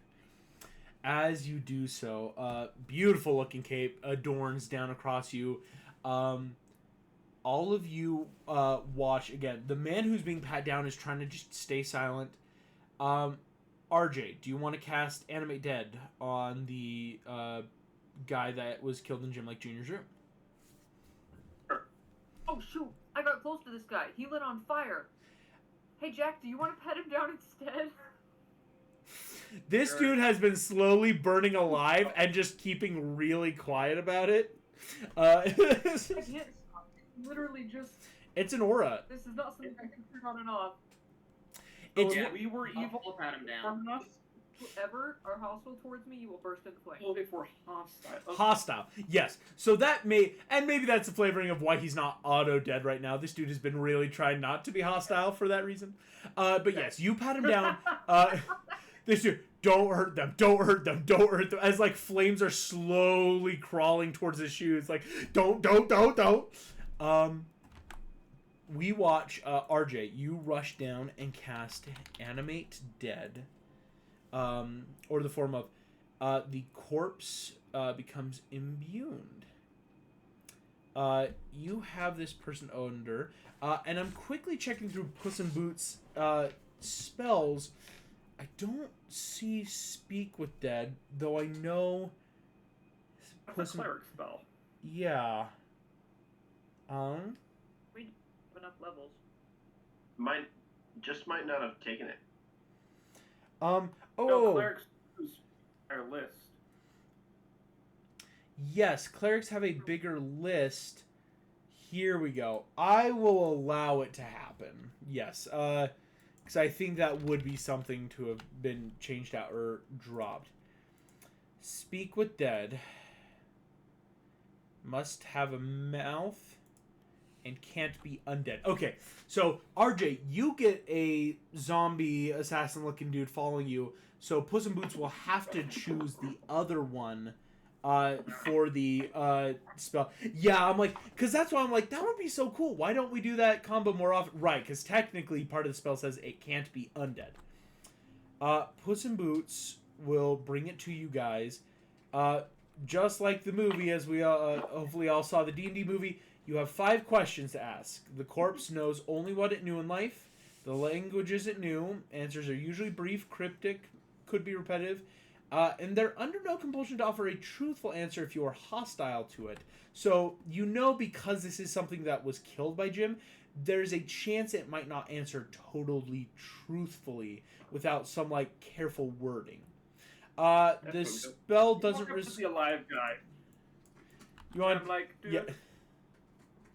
we're going to get the answers out of you some way. They're like, look, this guy. Okay? I motion to my zombie friend, who's his friend. He And is like we burn can get the answers out of you victim. this way, or I point towards the corpse. We can get the answers out of you that way, or you could just give us the answers. RJ, go ahead and make me an intimidation check. Yeah, that's a great intimidation of like, hey, what's your choice? Corpse, zombie, or talk? Like that. I think that's good. Just trickling up his leg. Yeah, it's I would like to request advantage on that. I'll allow advantage for sure. I think Dragon like has his teeth nibbling at Yeah. the fire that's looking at the guy's leg. Like he Not more wants to eat the 13, fire than but the my guy. higher was an 18, so As Dragon licks the fire, RJ stands on both legs looking up at this guy. You see the assassin will just nod. So he's not saying anything yet, but again, RJ, you think it's that like, okay, by nodding, he has opened a form of dialogue. hey, I'll leave it to the rest of the party. Right, They the have idea of point. got him I talking. would like to steal all the poison. Yeah, so RJ, you start rounding up all the vials, the remaining stuff you got. Yeah, what do you guys want to try to talk to this guy about? Well, Oh, since I can I? oh yeah. Oh, I was gonna see if I could take one of those vials that you were grabbing real quick. Ooh. And then I'm gonna dip a needle in it. And then I'm gonna stick it in his arm. You don't want to kill him. Yeah, we should probably talk to him first. I can heal him. No, he's pretty close to dead. Megamind. Fine, I'll heal him first. And then I'll stick it in his arm. Oh, we hit. Okay. I feel like there is some form of war crime that this breaks. The idea of, hey, let's heal you up, buddy, so we can stick you with a poison needle. Go ahead. Here's what I'll ask. First and foremost, RJ, will you roll me 2d6 plus 2 real quick? Just to get a quick number there. And Megamind, go ahead and roll me a d4. 12. RJ, that's how many poison vials that you will find that are intact from both the guy you have from the body, so about 12, which is solid. Guys, I only found 2. Darn, only 2. Megamind, roll me that d4. Tell me what you get. 2. All right. Megamind, you do not get the nastiest of the poisons here. Or I should say, the true nastiest you all know was pumped into you at the beginning of the fight. That really grody, poisony, exhaustion stuff. On it to Megamind, you take one of these vials from RJ, pull a quick sample of this orangish liquid.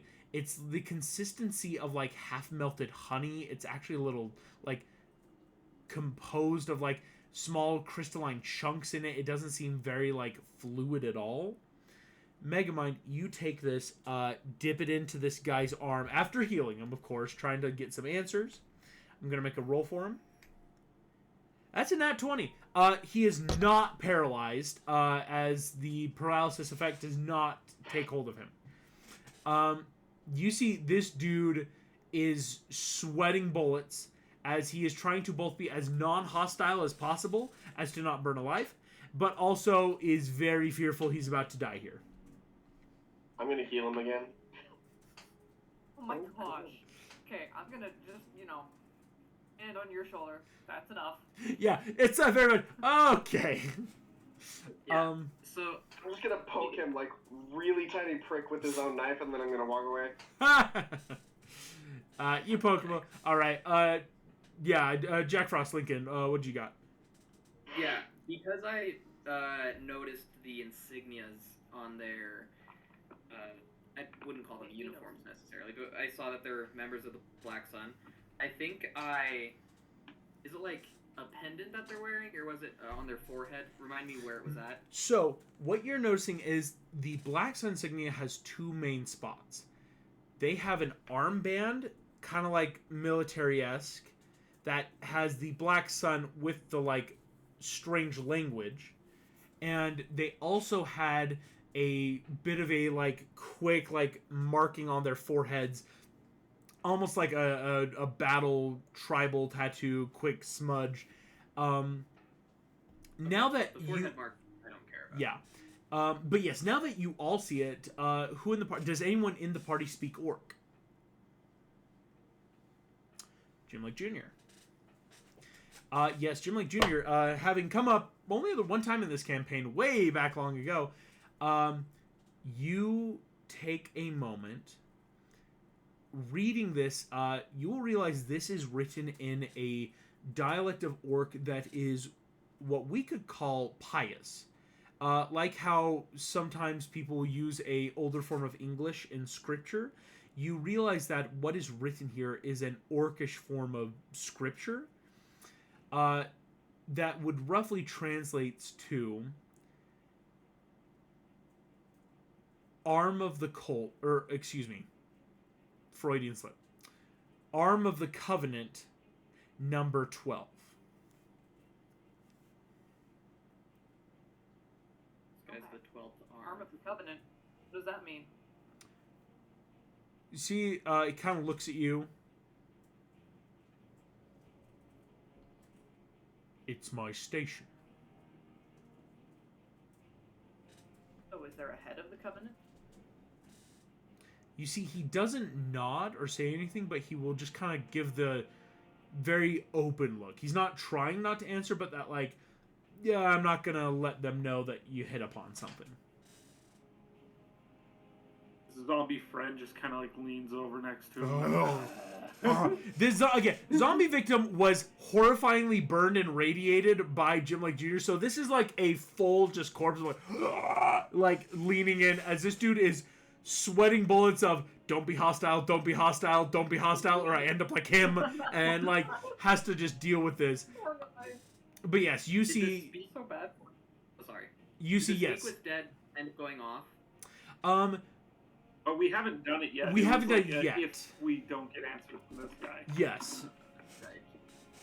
Okay, 'cause I was thinking we could do it like pit him against one of his dead friends, where if he's holding information back, like if it had gone off, we could ask somebody else, does he know who the head is? You know, and they say yes or no, and then we go, okay, buddy, your friend's telling us, but okay, that hasn't happened. Yeah, I think I would. I'm just curious about what this black sun is, because that's the only lead we have for why we were attacked. Yeah. I want to ask, are we the only party you attacked? You see, the assassin will simply shake his head no.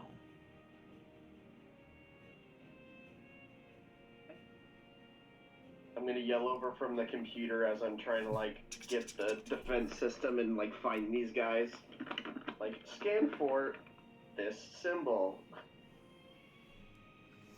You, Megamind, go ahead and give me an Arcana check to do this. Just gonna yell over, are you in cahoots with the angels at all? Gotcha. He shakes his head no.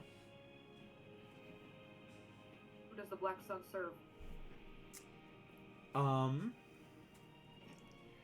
The assassin won't answer that yet. 21 for Arcana. 21. Zombie just... Yeah, getting ready to bite him. You see, so Megamind, while they're asking who does the Black Sun serve, the assassin remains quiet. You on a 21. You do know you would need a much more heavily surveillanced area to start scanning for symbols. What you will get immediately, though, back from the system, because again, Minion set up a pretty dope system, stuff that you've had before. Immediately, you're getting two big pieces of information. One, New York City is shut down. There are patrols out now. Your guard and union members are awake. Guild members are immediately rushing to arrest this guy. And so, you will know that with this defense perimeter, one of two things has happened. Somehow, all of the assassins are completely gone already. Or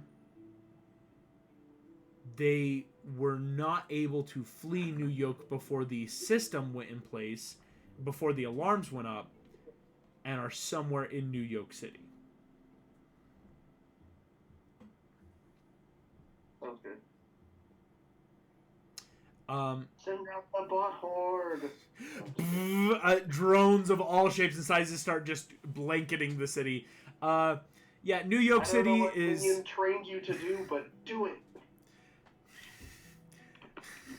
They should start killing civilians. All of these bots immediately pull up Really holding back on so horrible. downloaded there, data but, file from Metro City Police Department. Go back to your homes. Nothing to see here. Everything is okay. If you are out past curfew, you will be detained. As Minion may have accidentally uploaded a police surveillance state to your drones and are now patrolling the chickens. Goes to find Minion. Minion! Now it's a theocratic fascist state. That's what we're running. Great! Gotta love them. Yeah, so Megamind, you get all this out, start getting the lockdown. Do you guys keep asking anything of the assassin? What were they wearing, like hoods, or because we could see the war paint? Mm-hmm. Could we see their faces? You can definitely pull down the face. Now that you're able to look, they had black mask that covered the lower half of their face, nose down, and head wraps and bindings to keep hair in place or other stuff. You pull down and you see a rather interesting looking orc here, Jack Frost. The orc has very splotchy looking colored skin, almost like stuff you would see in humans, except this feels more camouflage. Almost like creatures that adapt, their skin adapts and changes, and the pigmentation becomes dappled to their environment. So this orc has like a very dark color scheme palette of these deeper greens and grays and almost yellowish skin. Not like orcs you would find around town, or even like the Frozen Blood, who are those very blue-skinned, like frost-looking orcs. So you see, this is an orc. I will actually give it passively from the Underdark. This is an orc that grows, or their people live completely below ground. Interesting. We spread flyers around the Underdark on our way out. Did we? When was the last time we were in the Under? I wasn't On the with you way guys. to Morgana's. You took And I a, was like, Oh, that's right. and I mentioned we should spread flyers about the Union here on our way out. You took a very brief dip in the Underdark out in the, again, the Pacific Coast area. This is New York City back on the East Coast, I will also point out. Yeah. Yeah. So, Okay. the thought that I'm having, and August, if this is meta information, please let me know. Operating again under the assumption that Gabe talk is stuff that we've heard in World.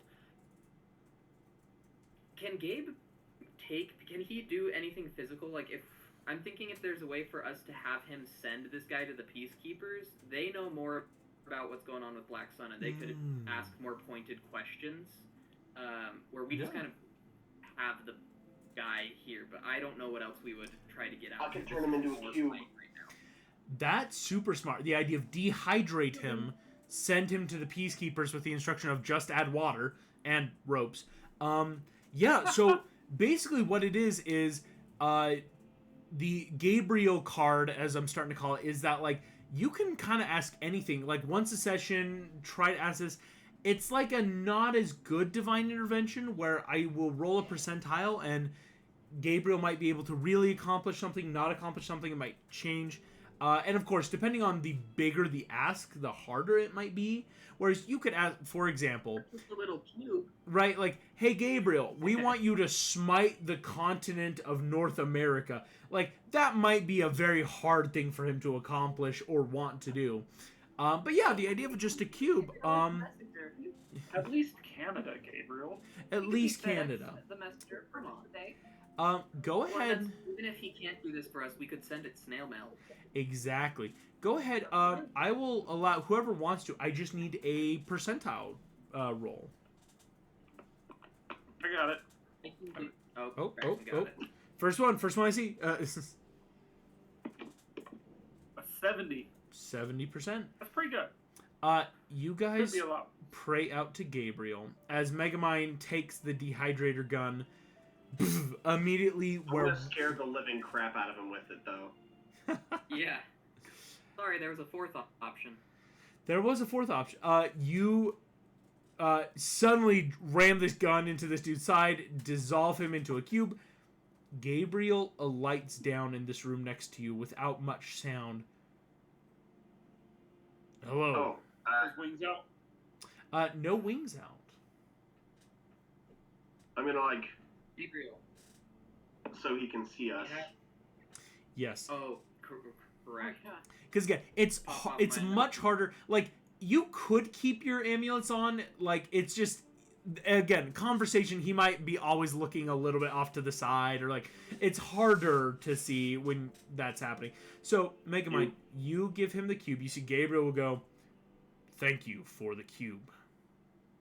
This is one of the Black Sun members, and we are trying to send it to the Peacekeepers.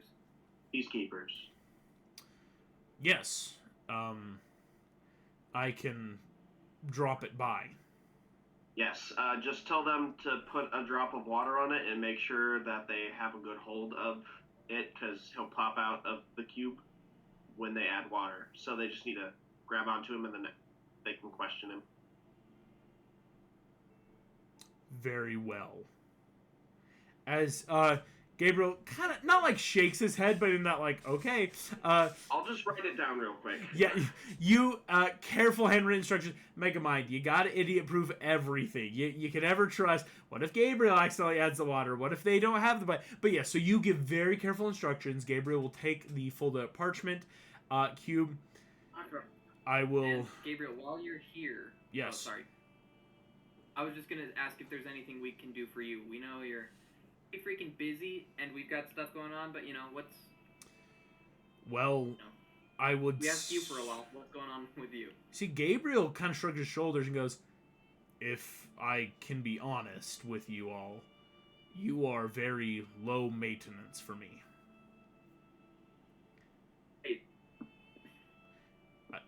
You do not ask me to smite armies or move mountains or grant boons.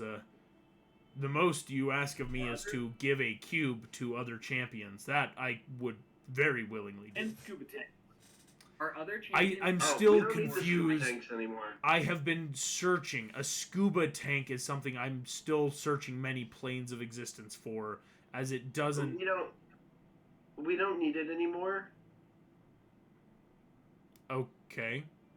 We needed it to be able to breathe inside of the pocket plane, but we don't need it at the moment. He pulls out a raw, out of nowhere basically, again, maybe something, a raw hunk of this, like, untreated metal and goes, "This was a metal container with a pocket of natural gas inside, but I did not think it is what you wanted." It was, but now it's... Are we sure? a smushed up metal? The metal Does it is... look like a bomb, or... This looks like a 2 foot by 3 foot untreated hunk of ore that Gabriel will explain has nitrogen gas trapped inside. Literally it's a a bomb. natural formation of... Natural formations.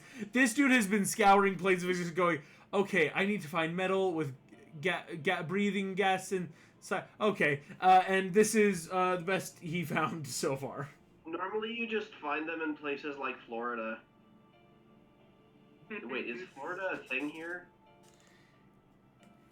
What? Where do you think Shrek Swamp is? This is Shane asking if Florida is in... Because I was like, oh, it'd probably be in somewhere like Florida. And I want to clarify that Florida even exists before I say it. There are small settlements down south of New York, but again, it's an odd. We both have like states, but there is no official like 50 United States of America. So think of it like some major states might exist with cities, but like unimportant states like Ohio, Like Florida? Screw you, Ohio. You know why you're not relevant. Don't exist. So yeah, Florida exists enough. But again, it's the idea of find it along the coasts of Florida, but we don't need it right now. Gabriel will just go, very well. But thank you. Okay. He will pick up the giant hunk of untreated metal, put it away. I will take the cube to the Peacekeepers. I can hold on to the metal. Are other people asking you if for smites? Is that something being put on your plate by them? You see, he kind of like lowers his eye, or not lowers his eyes. He lowers his hands and does that kind of like balance motion of like, it's more along the lines of, they ask me to grant armies the ability to smite each other, and they ask me if I can smite opposing armies. It is very biblical, and I see why my father usually didn't get involved in war. I see. Well, They need to chill. we do have, we're keeping busy Are as the well, other but... parties? You see, he Are goes. champions asking you to do this? He nods and goes. There are champions that fight against armies of conquistadors, but these same conquistadors pray under the banner of heaven, so it is quite confusing which side I'm supposed to help. Well, as of late, anybody who works under the angels is not supposed to directly try and confront the heroes. Mortals have right? their own agency. Yes, these are mortals, conquistadors. They are not angels. Fly the banner of Someone heaven is as stuck. they believe they're Anywho. essentially they're crucifixions. Again, it's the idea of there is a party down in South America, aka Amazonia, who is fighting off Cortez and so many conquistadors who use their own divine interventions to give them holy weapons and smites, and it's like, well, how are we supposed to fight that? Because technically, heaven can't stop armies that pray to heaven. It's odd. Yeah. But yes, Gabriel will Have thank anything you all. that could help them? Gabriel. No, I don't want to give them anything. Yeah, it's not like, do we need...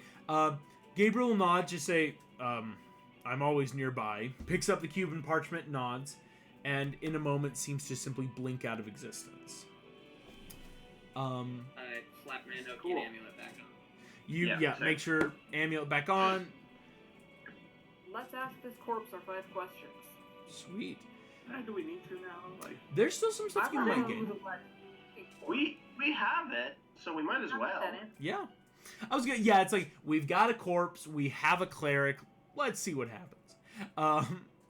You cast Speak with Dead, as Puss in Boots simply puts a paw where the heart would be, and you watch the burned corpse that Jim Lake Jr. just killed seems to breathe back into life, but its eyes do not focus as if they were still dead, simply a body trailing off, but you know it can hear and respond. what do you want? Who's your boss? Yeah. Pointed light in his eyes. Where's the Well, patrol? if anyone should ask questions, it shouldn't be Jim. Jim, you're the one that killed them. This is Yeah, true. They might be a little fancy. I'll take Yeah. a back seat. Hide kind of behind something so it doesn't see you.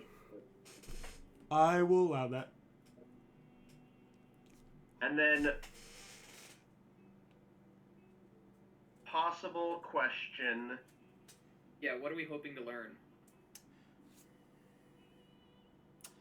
Well, one of the big things, of course, is, yes, who leads Black Sun. It might be helpful to learn stuff about how they're here or why they're specifically, here. Who do they serve? Who do they serve? Yeah, that could be important. Right Or they like on, you know? possible objectives of like, oh yeah, how many places did you hit with your assassination Right. What are you trying to accomplish? squads, and where Black Sun's end goal. are your people kind of situated? Because there's probably the assassin squads, and then the people that there's probably just bases of places where they're got like a gathering of people in America. Yeah. What? So, who do you work for? Okay.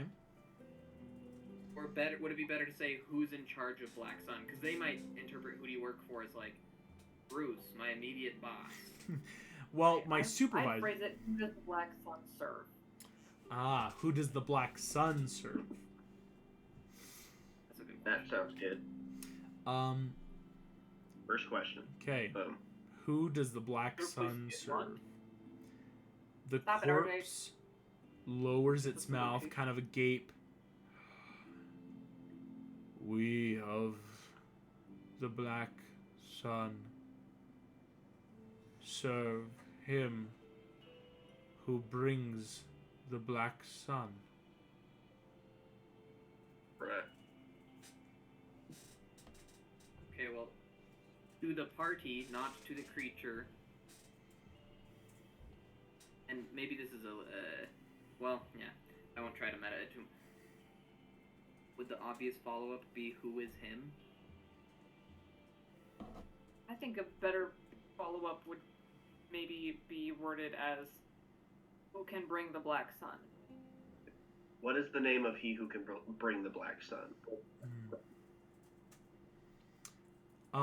What is the name of he who can bring the black sun? The corpse lowers its mouth.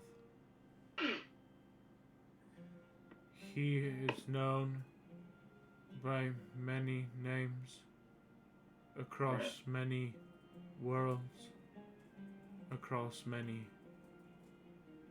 people. As unfortunately, yeah, that question was a little more open, as apparently he's known by many names. I could send another question asking one of his names is Lucifer. Oh, but I know the Orcish Lucifer. What are all of the names he is known by? What are all of them? Let's just spend 2 hours doing a lore dump. No. Did he stutter? Yeah, Megan says, did he stutter? Because we will be able to learn at least some of the names that we will be able to recognize, and if he goes on for 2 hours, we can go take a nap and come back, and he'll be done. And we'll still have 2 questions. That's Your fair. secret that doesn't last that long. No, it lasts until the questions are answered. Oh shoot. Yeah. But we don't have to. It's the joke in the D&D. Yeah. What's your favorite color? The guy's just I there. like green. It would be funny if he's just the bad guy for the next movie. He just is so ticked that his last question didn't get asked. He turns into a lich because he's there for so long. Right? And only a member of the original So cool. party can ask the question to, like, kill him. That would be fun. So yes, so one of these questions could be, what is the names of he who brings the black sun? But yeah, it's that, do you want to save that to last, or is there other questions you want in the middle? Oh, we could ask the locations or objective. Well, I guess their objective would be to bring the black sun. Right. Like, immediate objective. I think we should figure out like how they are in New York City, like if they have a base, and then we can pass it on to Minion as we're heading off to far, far away. So really we should smart. do one question to kind of help catch this immediate, or not far, far away. Pardon, I'm wherever Yeah. we're going. Yeah, I thought we were going straight to Tatiana because we wanted to avoid finding the Right. Yes. piece to. The idea We is don't to wanna find immediately Waldo. go to North Correct. America, or to the North Pole and find Tooth and start doing that. Yes, yes, yes. Yeah. Either way, we Okay. don't have time to stay in New York City. Yeah. So we should ask a question to help Minion get a jump start on rooting out the Black Sun from the city, Yeah, and then if there's a way to, like, spot fellow members of the Black Sun in the city, kind of how do they disguise themselves? yes. Or if there's like a Like, do you have links Safe here? house. Or RK actually had a really good idea. Asking where's your favorite spot to eat lunch would kind of reveal. Yeah, but more direct question. Actually, yeah, because if you ask direct, yeah, okay, I see it, I see it.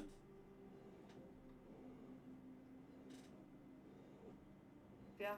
Lots. We have 3 questions left. You have 3 questions left. Who wants to say it?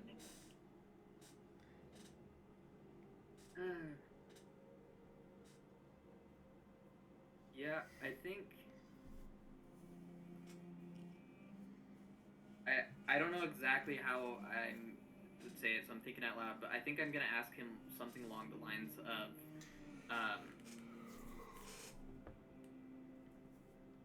like where's the meeting point if the mission didn't go as planned? Okay. It's pretty good. He'll give you this. His mouth drops. The Underdark.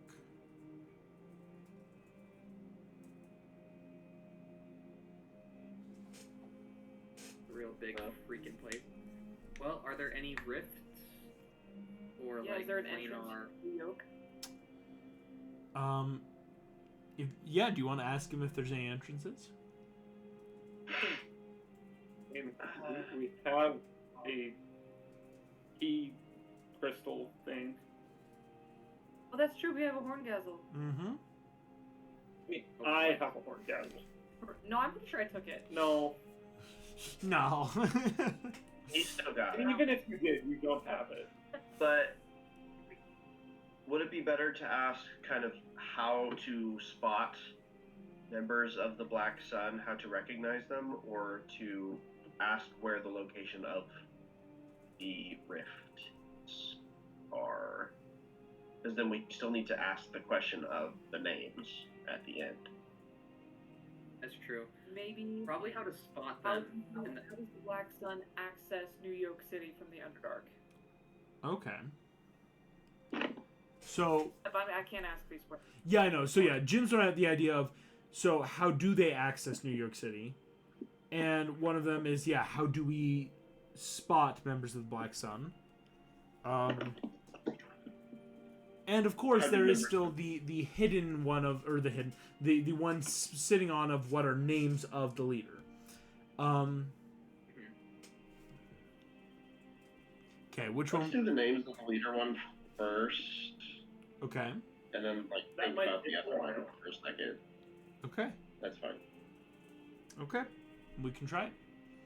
You ask, what are the For names? the old young chat. What are the names of he who can bring the Black Sun? Specifically. The names Specifically. of he who can bring the Black Sun are as follows. The man who conquered 1,000 worlds. The leader of the glorious dark. He who is without fear. I need you all to make a quick, we're going to call this a raw intelligence check to grab the right name out of a 5-minute spiel of names. Just straight up intelligence. We're going to call it straight up intelligence. It's not a hard DC. I'm just curious to see like who can find it. Ooh. Lucky. Oh shoot, we're exhausted, so we have. Yeah. I mean, we don't have disadvantage. So this dude's Lucky. this dude's droning is putting some of you to sleep of that like, okay, wait, we did ask a corpse a rather open-ended question. August, I have a question for you. Yes. So my That's favorite an 11. enemy, It's corpse. skill gives me advantage on intelligence checks to recall information about my favorite enemies, and one of them is Celestial and Monstrosity. I have both of those as my favorite enemies. Is this I got a creature 19. either of those? And if it is, could I use my advantage? Give me a second. Megamind, you got a 19? Yes, I used 2 luckies to do it, but Gotcha. I was I like, used the last at disadvantage, that's crazy. Right, but if you use the luckies. Yeah. Here we go. I need to check something real quick.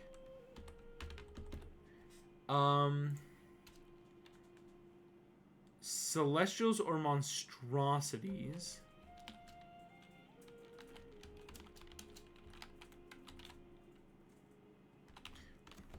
Okay,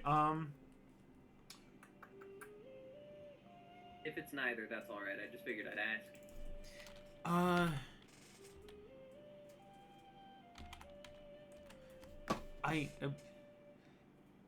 I'm not sure how to explain this. It depends who you ask. is biology? I will give you advantage. Yes. On Both? straight up intelligence, right? Yeah. Both is good. Both is good. Cool. So, there's the first one, the 7, but my advantage is 15. 15 advantage.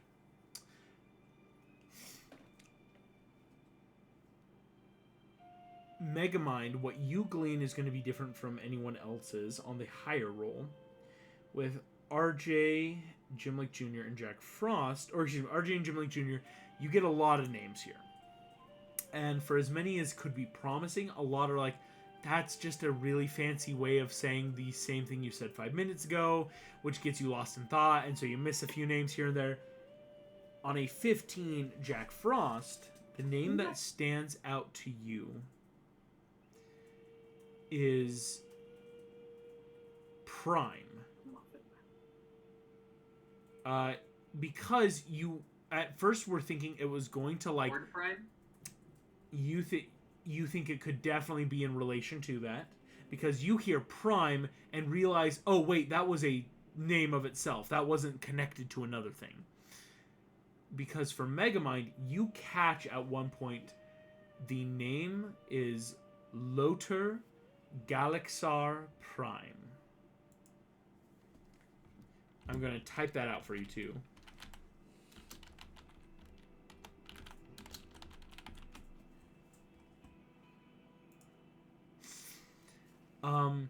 Yeah, and after a while, the creature finally stops talking.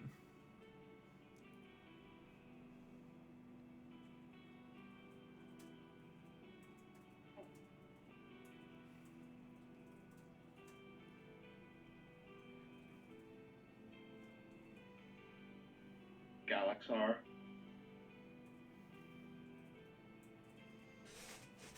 From Monsters vs. Aliens. Maybe. Prime? Maybe it's a combination of the two. They had a baby. Him and Hordak. Oh, gross. No. I don't want to think about Hordak and Galaxar having a kid. Ew. No. Oh, no. Oh gosh. Okay. Yeah, you have We have one more 2 question. questions left.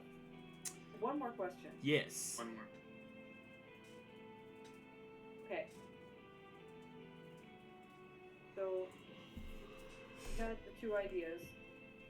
How do we spot members of the Black Sun, or how are they getting in and out of New York from the Underdark?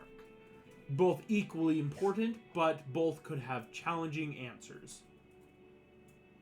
Here's my thought is, if we ask how to spot them, we can at least maintain their spread until we can find the way in and out, the rat's hole. Otherwise, if we ask just where that hole is, where the planar rift is, or whatever it is, we leave the city still open to infiltration, because once they sneak through, we can't find them as easily. But I think it's probably better, since we only have one, to ask how to identify them. Yeah. Agreed. All right. That's what we do. You ask, how do we identify members of the Black Sun? The corpse will open its mouth for the last time.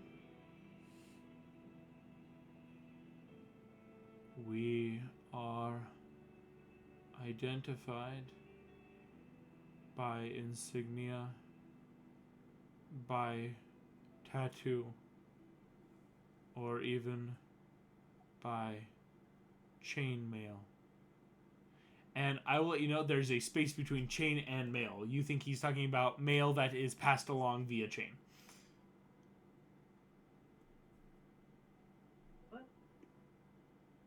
So, information, not armor.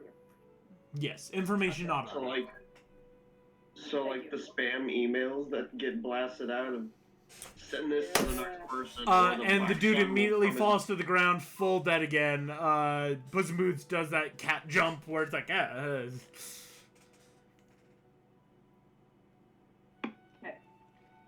We got some good information out of that. Something we should definitely share via Gabe Talk. Yeah, that needs to go through Gabe Talk FM for sure. Sweet. Yeah, you guys can send that off. What I will say is, again, you are getting... It is late. Points of exhaustion are still there. Do you guys want to take this information and try to finish up your long rest and sleep this off?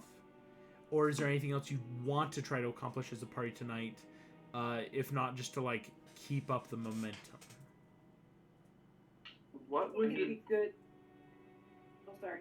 Oh, question.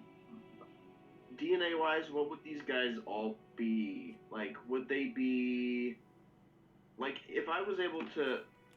I want to like scrape something and then find out kind of what they're classified as, like celestial or being, or like whatever the Underdark creatures would be classified as. I want to see if I have a way They to. are classified as humanoids. And I will say, the bodies you found, they weren't all Underdark orcs either. One of these was human. And the other body was technically a half-elf. Gotcha.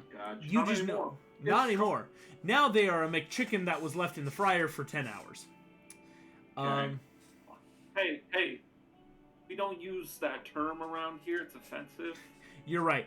Now the orc looks like a nugget that was left in the fryer. A steak.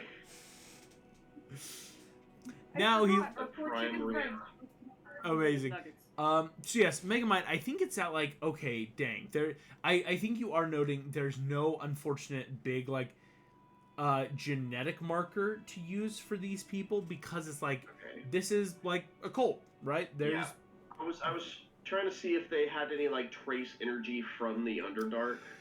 yeah. Like if they were all celestials and I could trace that back to a location. Yeah. Unfortunately, the mechanic you're trying to use is more specific to other classes or traits because this is like Yeah.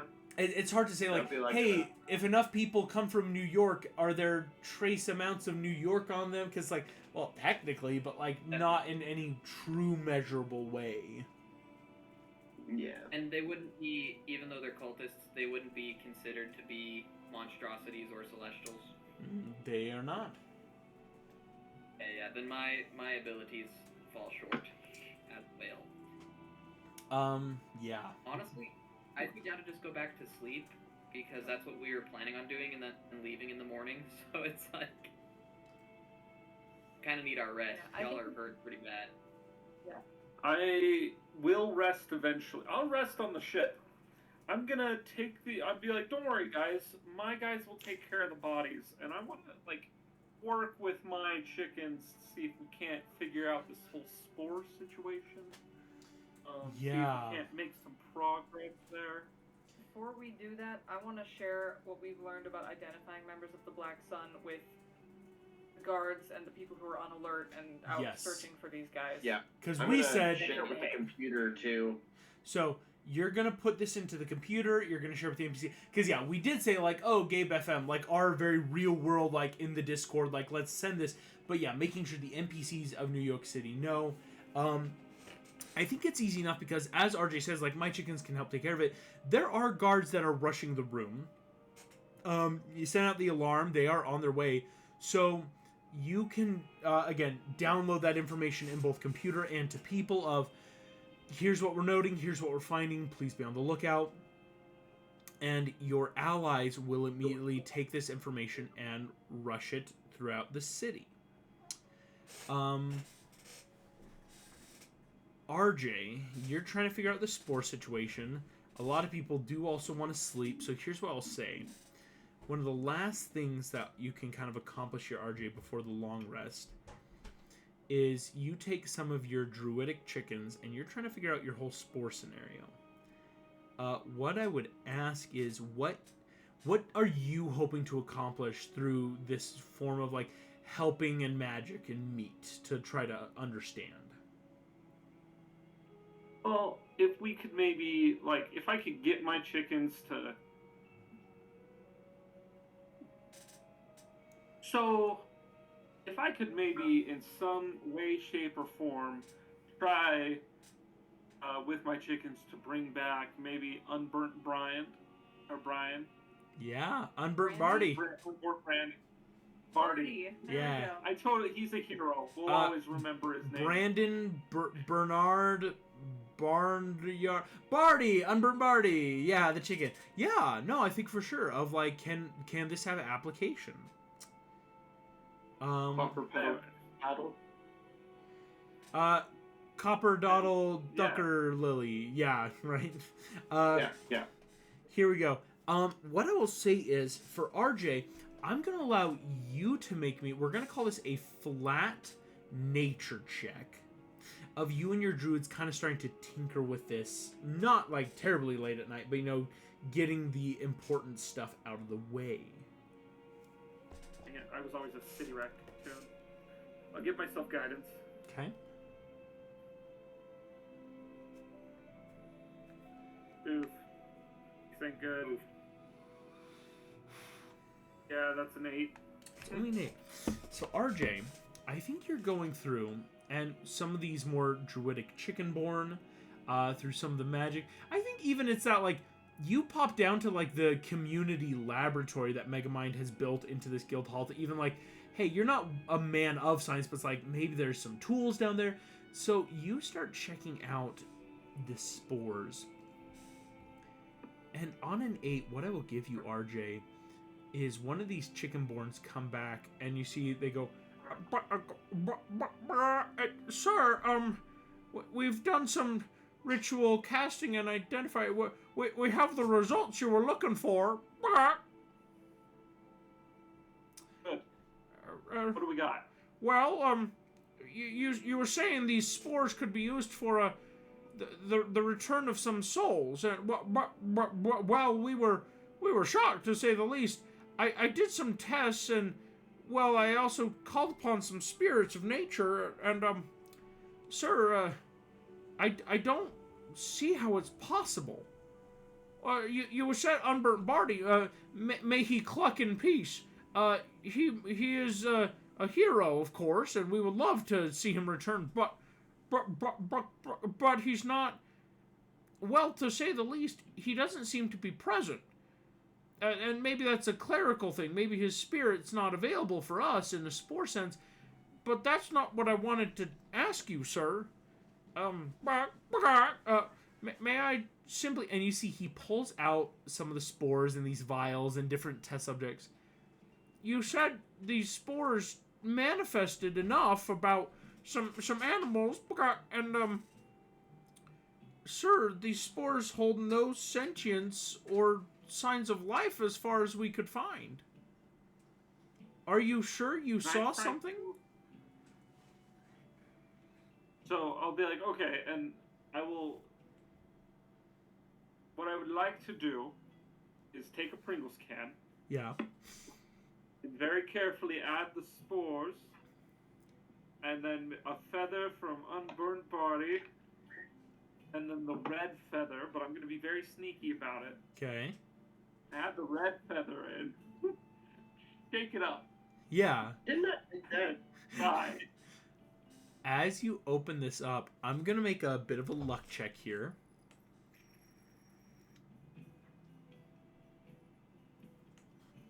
As RJ, you open up the Pringle can, and it's with a kind of showmanship flourish of you Molotov cocktail this, shake it around, flip it upside down, full bartender, chunka chunka chung. As you pop open the Pringle can lid, there's a of spore smoke. And lying on the ground are just a couple feathers and odds and ends that you may have accumulated. And you see this druidic chicken kind of goes, is that all? It's a work in progress. It's a work in progress. Hey, you see he looks at you. It's late, sir. I've got my family. I'm more than happy to come in early tomorrow morning, and we'll pick this up. Fair enough. You watch your druidic chickens leave, and they leave a lot of their findings for you. Again, some of these notes, things to like build off of. RJ, as all these chickens leave, you are left in this dark laboratory, and you hear.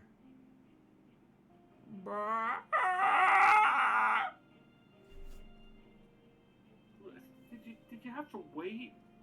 You turn. As your eyes adjust into the dark, you do step back just a half a foot as a horrifyingly burnt and bloodied chickenborn, as if walking out of a battlefield, stares at you. Unburnt Barty looks forward. You realize he can't breathe as a lot of the middle part of this chicken is missing from those mechanical dogs. You see Unburnt Barty goes, "You promised us a new land." Thanks to your sacrifice, you are now in it. So is all your friends. Sacrifice? I'm trying to bring you guys back. You call me a sacrifice? And you see this chickenborn tries to take a step towards you. Its bones aren't totally able to support, and it kind of shambles forward. I died. Is it a sacrifice? When I died unjustly? And my people are now in danger. And you see he's coming for you, and he can't grapple you, but he keeps trying to grab you, RJ, as he keeps moving forward and outstretching his feathery fingers and keeps trying to hold on to you, but stumbling just at the last moment. Okay. Can I ask him what he means by danger? How are we in danger? Danger? They know what you did. I have heard them. My body lies out in that prison, and I hear them. They are coming for us. They are sending warships. Okay. They are sending armies. Okay. And you see, once again, he stumbles forward. And RJ, it's that kind of slow, like you're in that slow, just if I keep slowly backing up in a circle, he can never touch me. So, because he keeps stumbling forward at you in this slow shamble.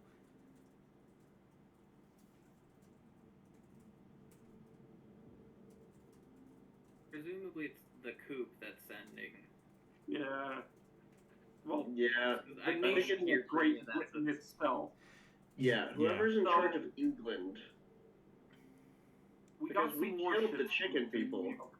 You do have a couple warships, one of them being yours.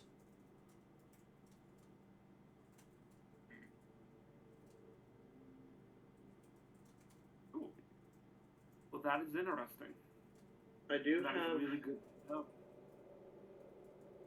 Did we ever figure out kind of how that barrier around the other place worked?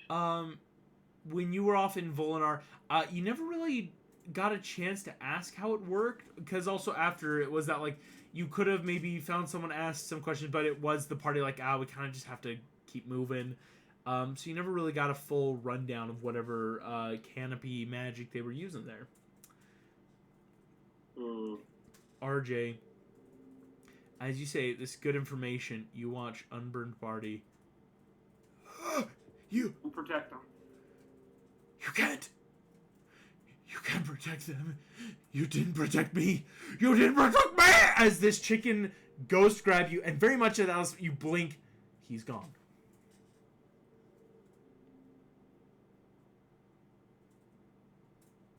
Interesting. Interesting. I will say, as you can all go to bed and take a full long rest, which will take away a point of exhaustion, refresh your hit points, spell slots, abilities, and any other items that recharge at over a long rest or dawn. As a party, you awaken. Having given all the proper alarms the night before, you all awaken to see that the ship, the Crescent, your warship, is outfitted and manned with a crew ready to sail off towards the North Pole on this expedition to find the Tooth Fairy, as was the goal. RJ, do you want to leave information with the rest of New York City, though, before you guys go about what you saw last night? Yes. I'm gonna first talk to the party and be like, so, yeah, I'm not gonna explain, so don't even ask. There are warships coming. Where, what's the place? England. Yeah, far, yeah, Yeah, like where they were imprisoning the chickens. They want their chickens now. Well, they can't have. Exactly. There are warships.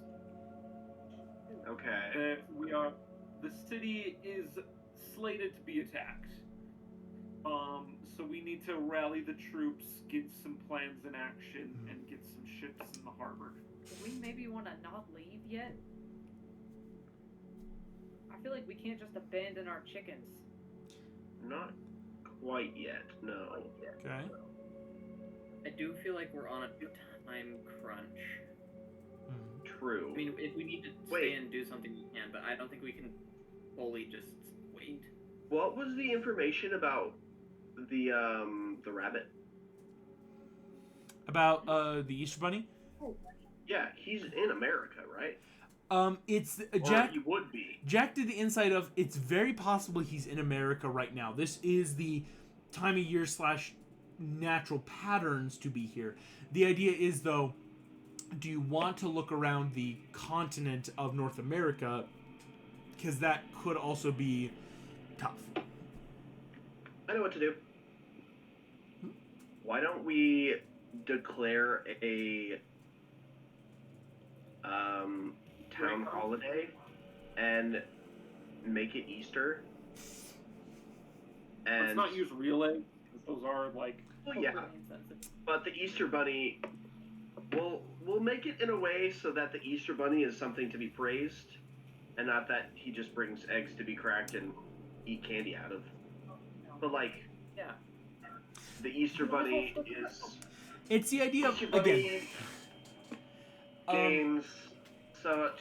Because in many things DreamWorks happen world, for an because Easter party. yeah, I'm trying to like very much keep away from like real world religion.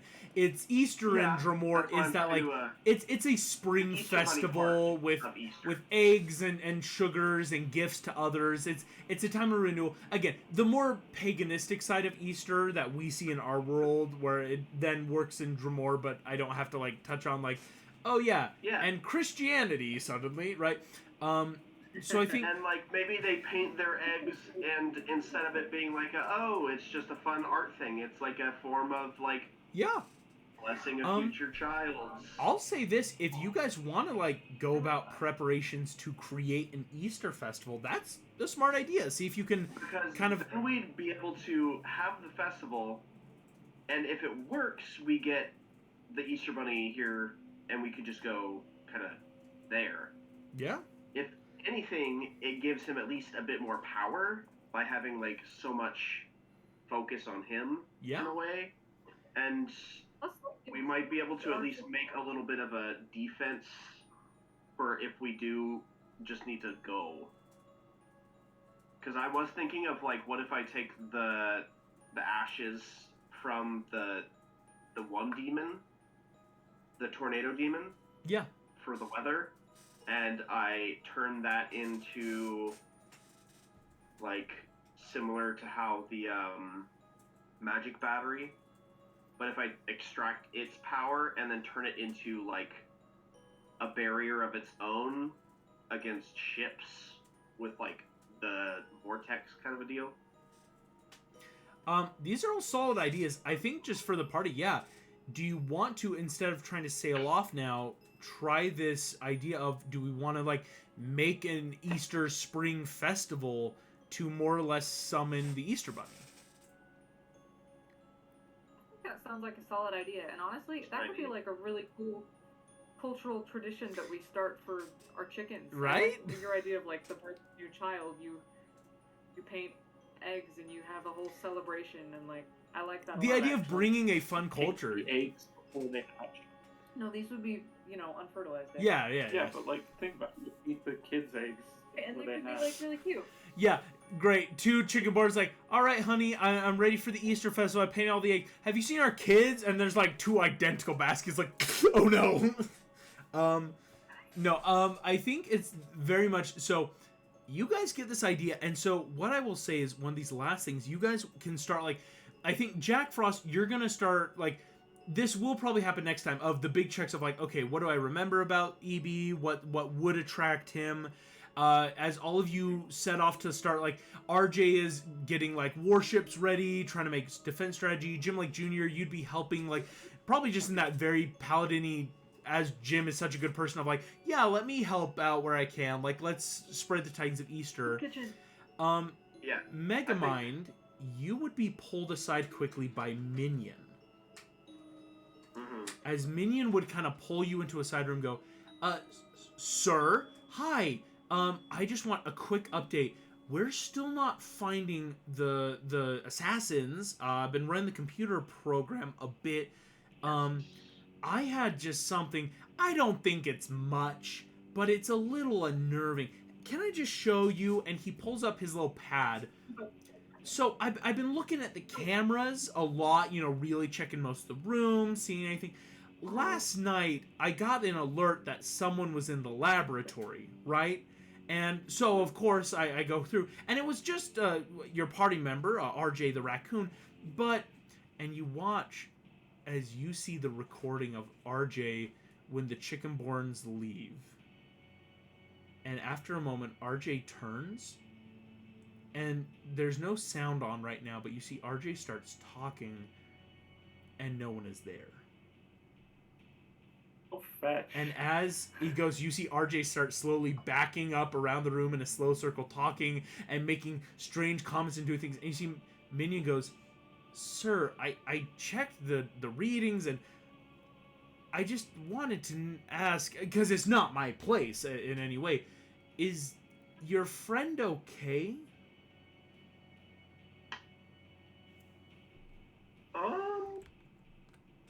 No. Probably not, but he wouldn't tell us even if he wasn't, so... Okay. I'll try and bring it up. As Minion just goes, Meantime, I'll keep it to myself. It just looks like your friend saw a ghost. probably because he came with this really weird information that we need to defend the city soon. Okay. With the basically England is coming back for their chickens, so we need to those defenses that I told you to set up. Yeah, it's gonna be time to use them soon. As Minion nods, you see he looks back down just for a moment at this video recording before starting to pull up the city defenses. And I think that's where we're going to end tonight's session before next week, bringing back a Easter spring revival just in time for the holiday in our real life city, as well as what's going on with RJ. Thank you all so very much for playing. Thank you all for listening. I can't wait to see you all next time. Bye-bye.